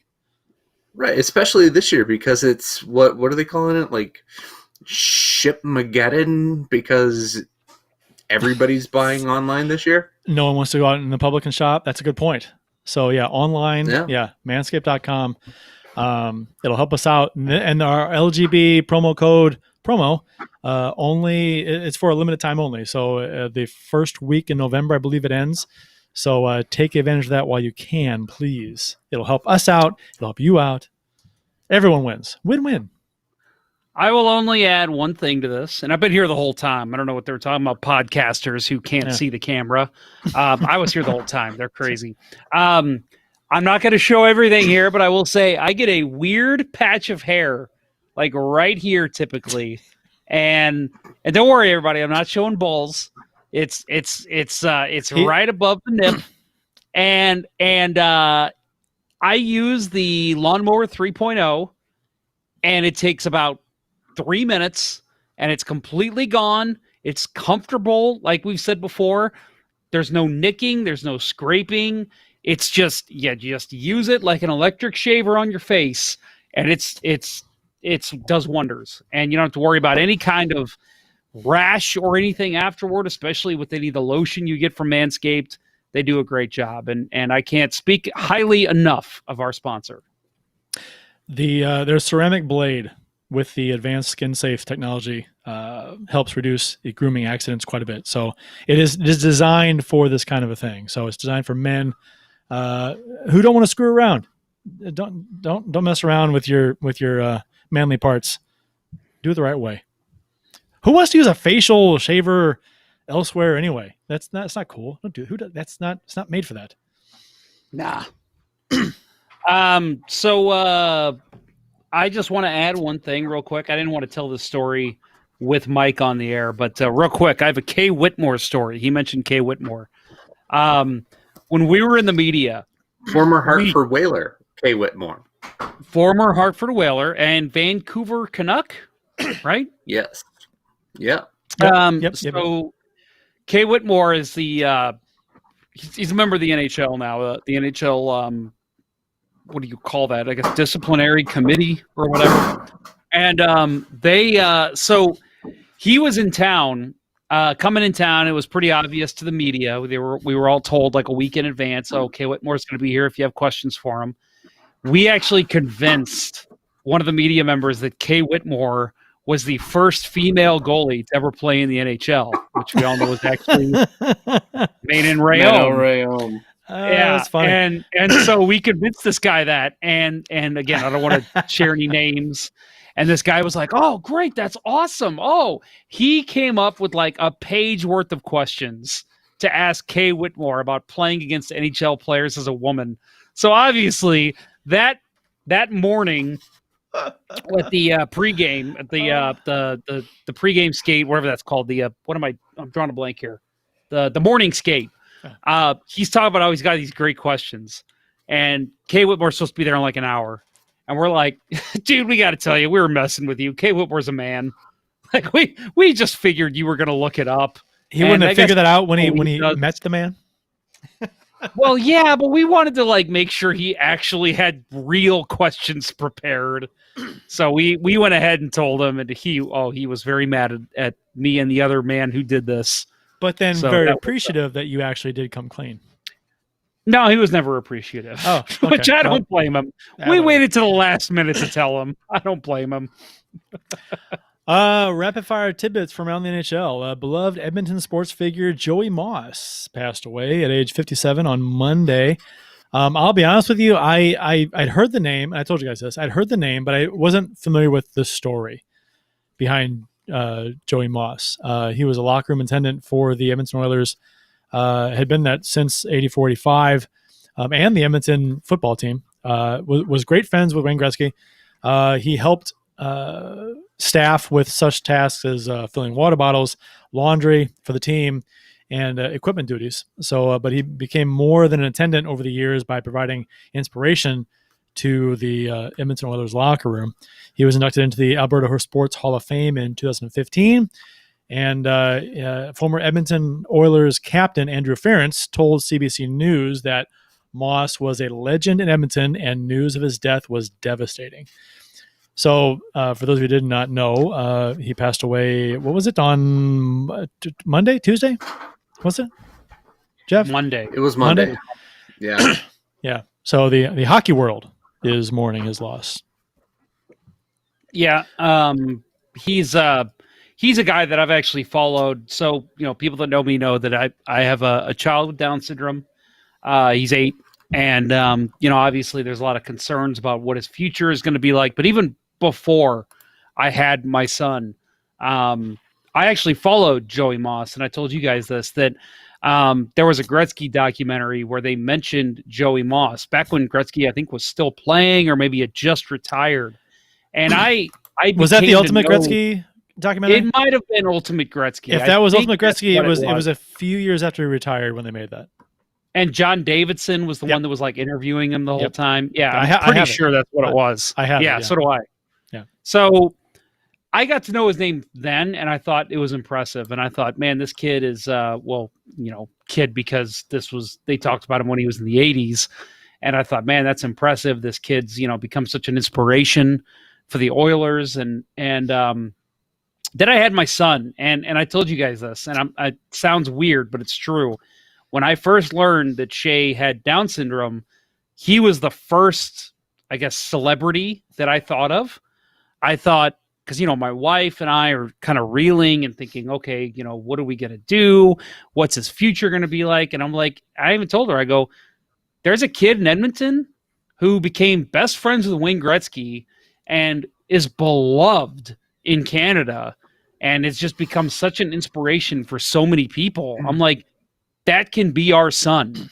And I have thought about that so many times. So when I saw this news, it was very devastating to me because to me, like I said, my son's 8, so he's not really an inspiration for him yet, but he's an inspiration for me, for my son.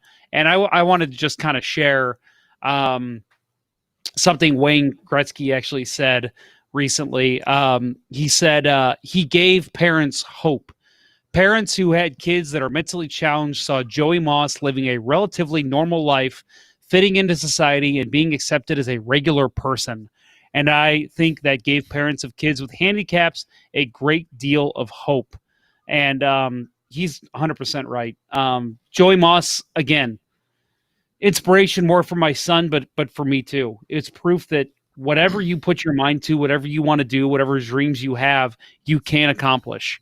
And it's obvious that Joey loved what he did every day up until the day he died. He loved being a part of the Oilers organization. So seeing him go kind of struck me more than most celebrity deaths do. But it's great to see him so celebrated. I mean, teams all over the NHL have sent condolences to the Oilers, and it just shows the lasting impact he truly had on the sport. You mentioned the Ultimate Gretzky documentary, and we talked about this yesterday, I think, or 2 days ago, and how the title of the documentary is a bit maybe misleading in a sense that the Blues are not mentioned, and the trade to St. Louis is not mentioned at all, or even referenced or hinted at even in the entire documentary. The thing is like an hour and 45 minutes long, and there is not a mention of him playing in St. Louis at all until the very end when the credits are rolling. There's a video montage with the credits rolling up the screen, and it shows him scoring his first goal as a Blue amongst a bunch of other videos. That's it. That's the only other. Against Kirk McLean. Against Kirk McLean, Vancouver, right? And that's it. Kay Whitmore was backup. Boo! Was he? I don't know. Maybe you're right. He might have been 96. Let me look. The female goaltender, right? Yeah, her. that girl. But so, yeah, I was watching, and when we talked about this the other night, I was like, oh, I haven't watched that in a while. I'll watch it again. So I had it on the background, and I'll be damned when it got to the point where he was they moved from his 802 goal number 802 in LA, the record-breaking goal to break Howe's record. I think it was 802 and they talked about going to the Rangers. They didn't mention anything about time in St. Louis. There is so much to talk about. The Keenan situation, playing with Brett Hull, playing with Tikkanen, Anderson, some former Oilers, the Yzerman goal from the blue line where Gretzky was directly involved in that goal. It's just so much they could have talked about, and nothing. Not a single word. I was disappointed. A little mad, actually. Does it bother you guys at all? Does it bother you? Corey Hirsch was the backup. Yep. Does it bother you guys at all when anybody references Gretzky's tenure and they fail to mention the cup of coffee with the Blues? At all? Like you're slighted? Not anymore. Not anymore? It bugs me. It's like, what? Be thorough, be accurate, or don't do it at all. It bugged me like when I was younger, because it was like, dude, that's a big part of the Blues. Like for us, it was a huge deal. But outside of us, like nobody fucking cared. It was 3 months. I understand the longevity of it not being a big deal, but man, there's so much they could have talked about. This is a documentary on his life in the NHL. There's a lot of stuff in a short amount of time that happened to him here. You know what I mean? With Keenan and Hull and the former Oilers being brought in. It's just a lot of stuff they could talk about. But again, that's to us. That's to Blues fans. That's a big deal. Right. Is that a big deal outside of St. Louis? To Gretzky, it is. Well, that's what I wonder though. Is it how much editorial control did he have over the thing? He's like, don't worry about St. Louis. I shouldn't have gone there. He's got a house here. We have to tell that, right? Every time we bring up his name, he's got a house here. That's true. Is it that they use that to sell it on? Is that what Bob Plager said to Torrey Krug this week? Gretzky's got a house here. Pronger's got a house here. We don't know where Brett Hull is. You're right. That was funny. That was great. Who doesn't love Plager? My God. And that's true. It could have been part of the initial thing, and it got cut out. But still, I'm just saying that it's not just as Blues fans. It's it's the Yzerman goal tie-in. It's the series against the Red Wings about how the Red Wings were this juggernaut and the Blues took them to the brink.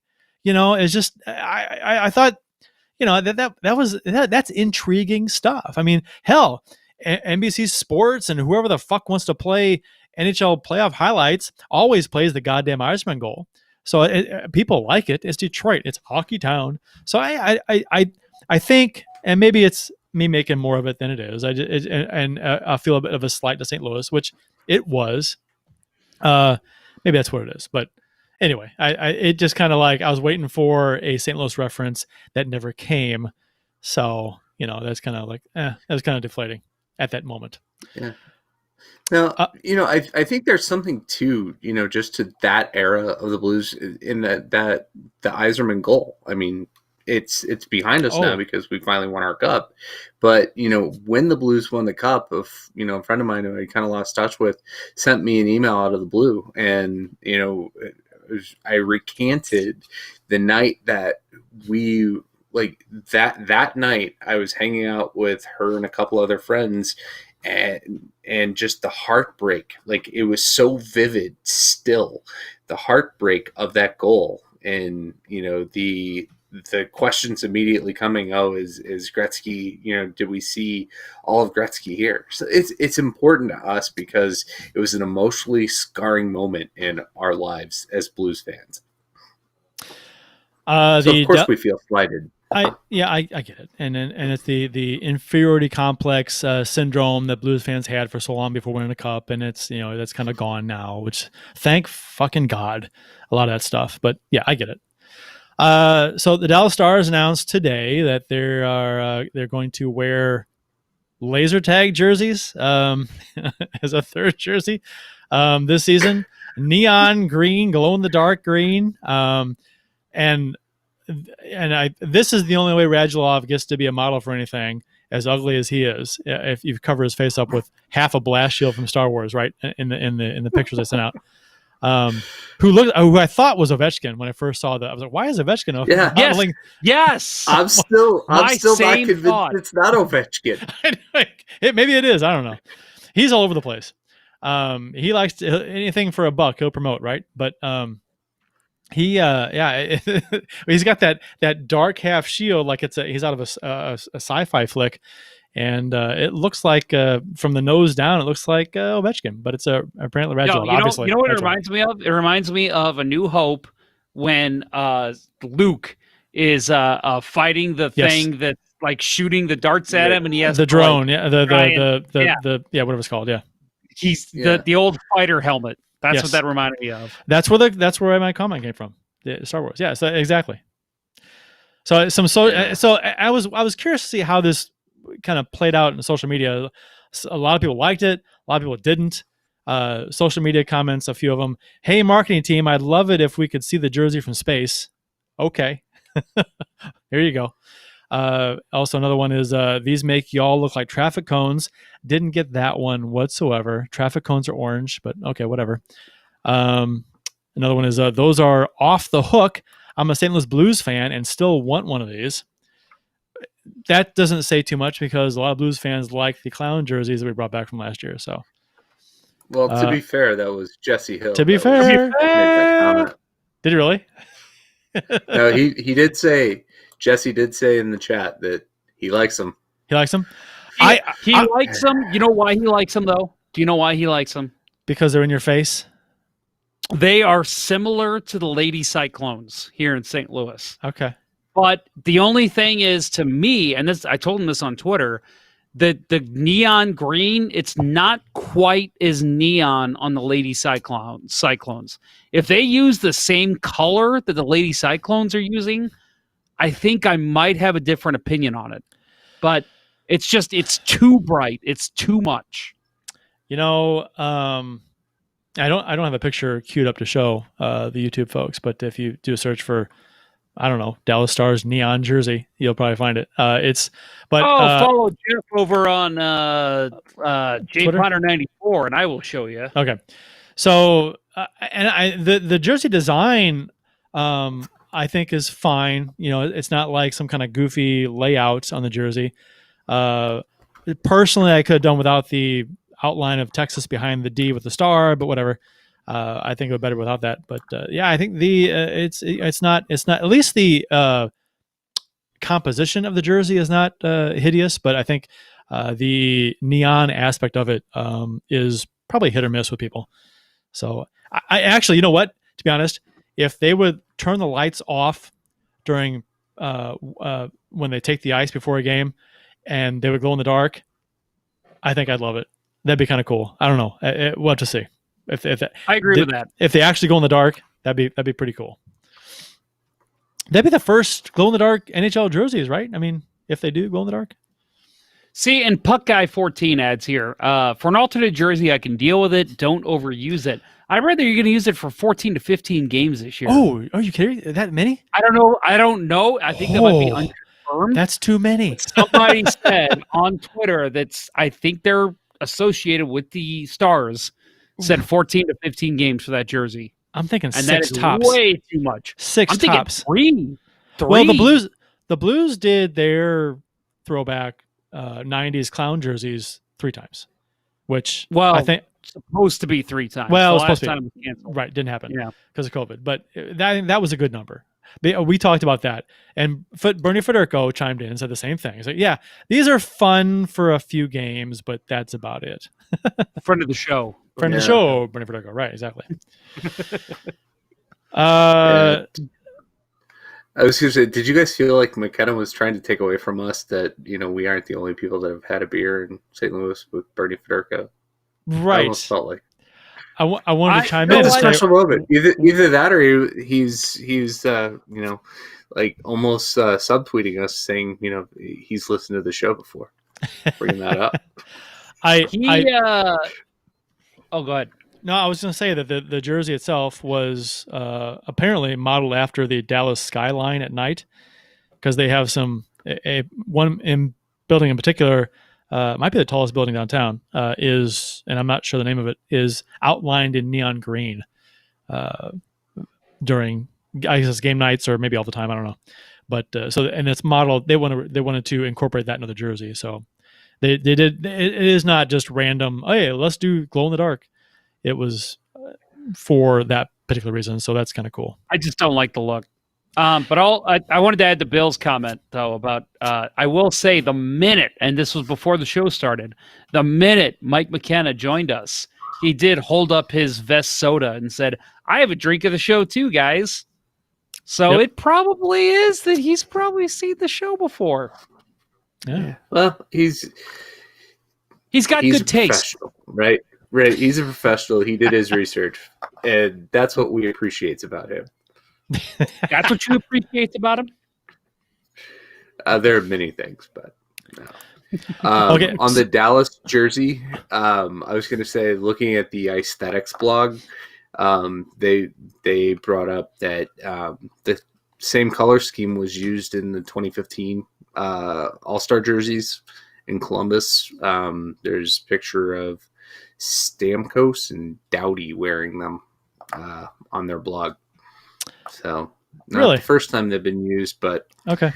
First time it's going to be shoved down our throat. Speaking of jerseys, I don't know if you guys page down. I added this during the show because Eric sent us a couple of concept Blues jerseys for the reverse retro. So I will. Whoa! So if you can, yeah. I like the white ones, which you haven't shown yet. Okay. So what we're showing right now, folks, it's a yellow. It's basically a yellow jersey with the blue shoulders. I don't like that one bit. I mean, first of all, I will say thank you, Puck Guy 14, for sending those over. That's huge. And I got a cat in my way. I'm sorry. Let me move his ass. Cat's ass. But yeah, the yellow jersey. I don't. We talked about this last week. I'm just not a fan of. Stop messing with my camera, fucker.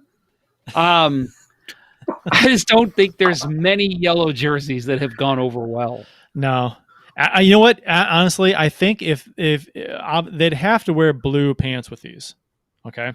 Yeah. So I think blue pants would not be as bad. Maybe you gotta. I mean, I don't know. Then there's the temptation to wear a yellow helmet. And don't do that. No yellow helmet. That. And I guess you wear blue or yellow socks too, but it's a lot of yellow. too much yellow is not going over well too well. And this is not a knock on Eric's design. He Eric's does a great job. He's a graphics guy, does a lot of work for Tealtown USA, Sharks podcast, friend of the show in San Jose. So and they're sharp, but I think as far as what we want colors in a jersey, I'm not sure that's going to work. So he also designed, and here's another one, the white one, which is the circle arch background logo the Blues had for as a third jersey for a number of years, but on a white jersey. So instead of the navy blue, it's just white. This is the white version of that jersey. Yeah, I like that. I think that's a good look. Yeah, I think that's solid. Yeah, it's got the Blues logos on the shoulders, no shoulder piping, and I think it's a solid looking jersey. I'd love that. I like it. I like it more. I think I like it more than the blue one. The one they used, especially since I don't know, Puck Guy 14. Go ahead and tell me I'm wrong here, but I feel like that's like an off-white color too, and I think that adds to it. I think that's just the shadows, and I think it's just the shadows of the template. Maybe, but it looks good. I like it. So Puck Guy 14, Eric over at Tealtown USA. Thank you very much. I think we talked about this, and I think we're supposed to design Sharks jerseys for them. I think that was the deal, something like that. Kurt, so I'll let you do that. I'll take care of that. We'll have to return the favor here if I can find some time this week to do that for you guys, to have some fun. I'm not promising they're going to look good. I may make them look shitty on purpose, just for fun, because who cares? Who wants to make a nice looking jersey? Anybody can do that. I want to make a bad one. That'll a bad one that's well done. Bob Kroll says yuck applies to the yellow. So he said yuck, and he wanted to make sure that we knew that was to the yellow jersey. I agree. Puck Guy 14, it's just the shadows, nothing like the bone LA Rams used weak sauce. Yeah, the LA Rams jerseys are awful.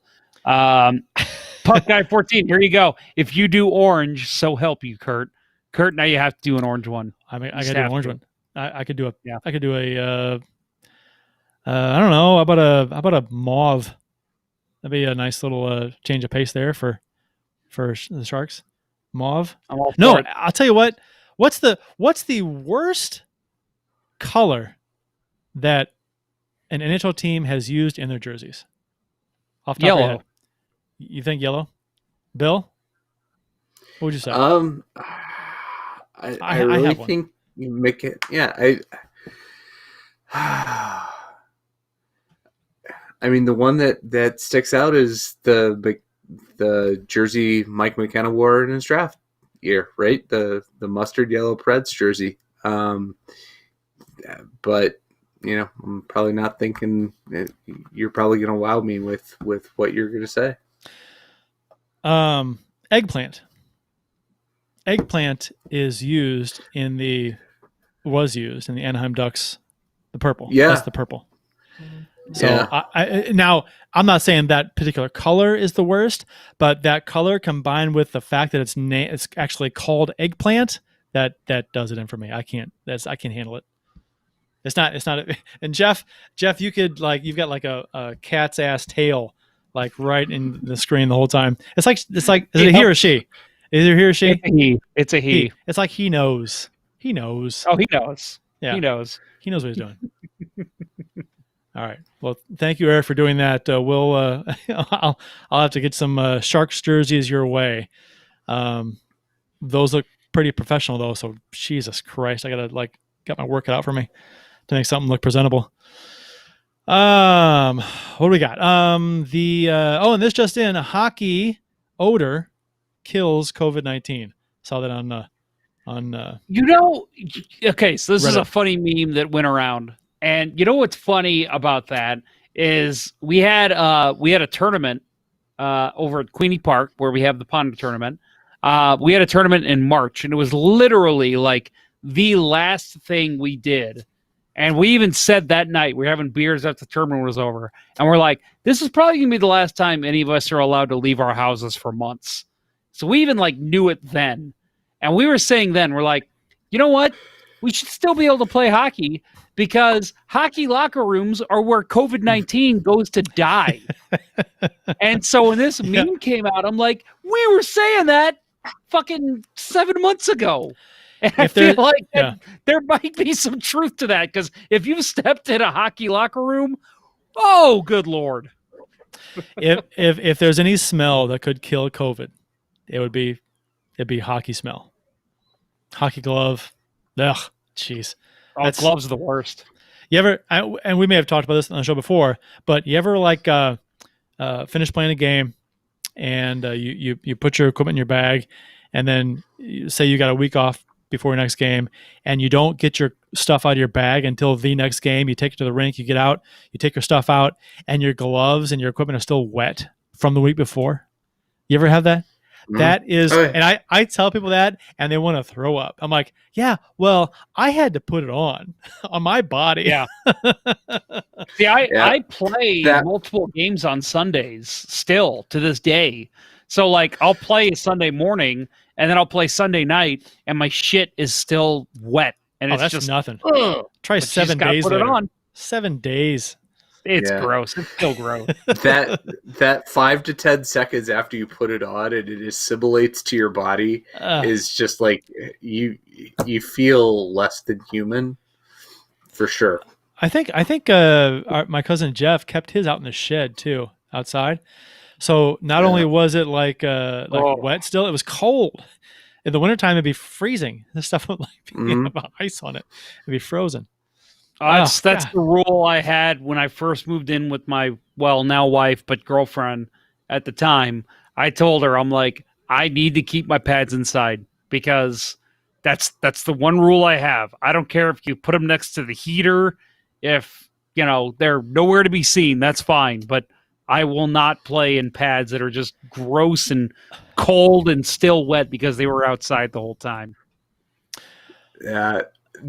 Just real fast, nice, gross hockey story. When Julie and I first started dating, I was really at that, the peak of my hockey junkie.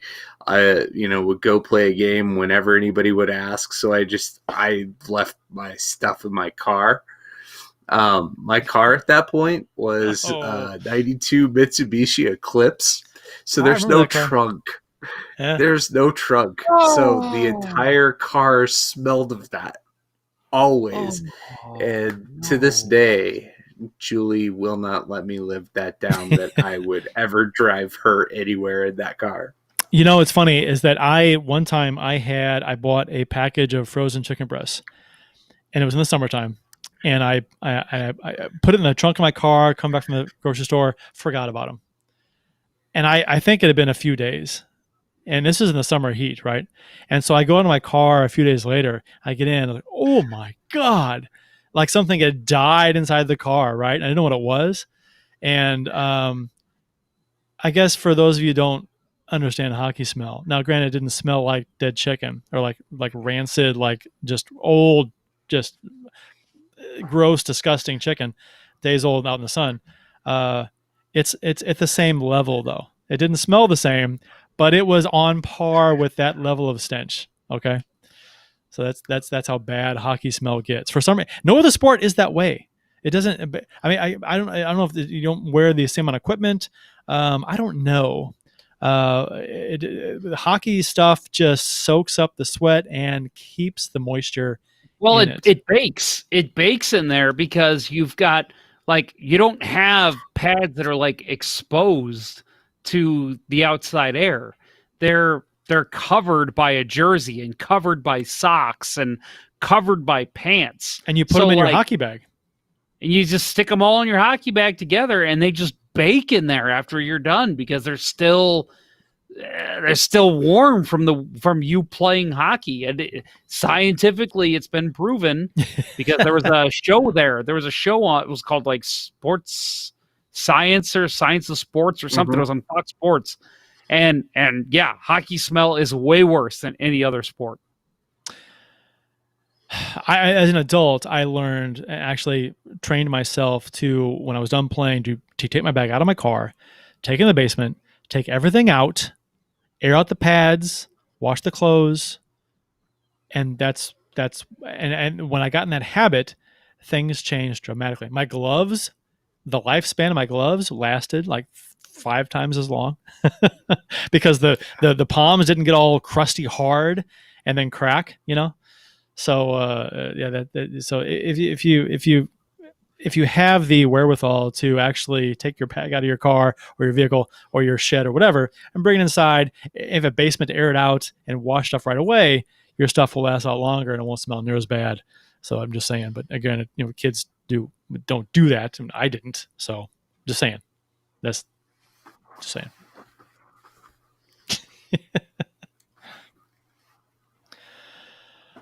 I think since we were graced with Mike McKenna's presence and he gave us so much time, which we appreciated greatly, I think we're going to save our story with the NBC Sports Blues article until next time, because that's not time sensitive, so we can talk about that next time. And I think unless you guys have anything you want to add, I think we can pretty much wrap up this show. No, I know that I've had, I and you guys as well, we've had a lot of excellent guests on the show over the 9 seasons we've done it. And I know it probably seems like I say this all the time, but Mike McKenna was one of my favorite guests we've ever had. And I know Bill will agree because, he gave us kind of the ins and outs of goaltending and the life of a pro goalie that had to bounce between leagues. Just a very down-to-earth guy and very easy to talk to, kind of like talking to one of our friends that we'd have on, talking about men's league hockey or something. Just a very, very cool guy. So we really appreciate having Mike on. We hope you guys enjoyed it as much as Kurt says. We hope you all enjoyed it as much as we enjoyed bringing it to you. Yeah, and that's not just one of my favorite interviews that done on the show. It's one of the most interesting and to me anyway, interviews that I've ever heard from anywhere. I that was truly enjoyable to talk to him, and he was so great about what he shared, and he was so good, and I can see why that he's got a career now in broadcasting. He just does a good job. He's a good speaker. Does a nice job, and so thank you, Mike. Appreciate it very much. Yeah, absolutely. Like I said, I should have had a goalie nerd question ready for him, but it's kind of, I was just really enjoying, listening to the conversation and listening to his stories. It was amazing. And I don't know if he comes back on, I'll make it my goal to have, pure on goalie nerd conversation with him. At Mike McKenna 56. Yeah, at Mike McKenna 56. Again, we talked about, a whole show in itself, but that would be a whole show in itself. Hearing Bill and Mike just talk about goaltending for an hour, that would be a lot of fun to hear. Support for Let's Go Blues Radio is brought to you by Manscaped, the best in men's below-the-waist grooming products. Get 20% off and free shipping at manscaped.com with code LGB. Make your balls a priority this fall. And I guess that will wrap up episode 9 of season 9 of the original St. Louis Blues Hockey Podcast, Let's Go Blues Radio. Thanks for listening, and thanks to those who participated in the YouTube and Facebook live chats during the show. We hope you enjoyed it as much as we've enjoyed bringing it to you. For Jeff Ponder and Bill Day, I'm Kurt Price. Until next time, everyone, let's go Blues. Let's go Blues. Let's go Blues. The Chiefs are at home tonight against Cyanosport at the War Memorial at 8. Good seats are still available. A look at sports. I think that went very well. Thank you for listening to Let's Go Blues Radio. Now take off, hosers. I want you to have a heart attack and die so that we never have to do this shit again. Well, there's 90 minutes of your life you'll never get back. Sorry. St. Louis Blues, St. Louis Blues. Have you heard the news about our St. Louis Blues? They've only just begun, they're on their way to number 1. Now there's no more blues for our St.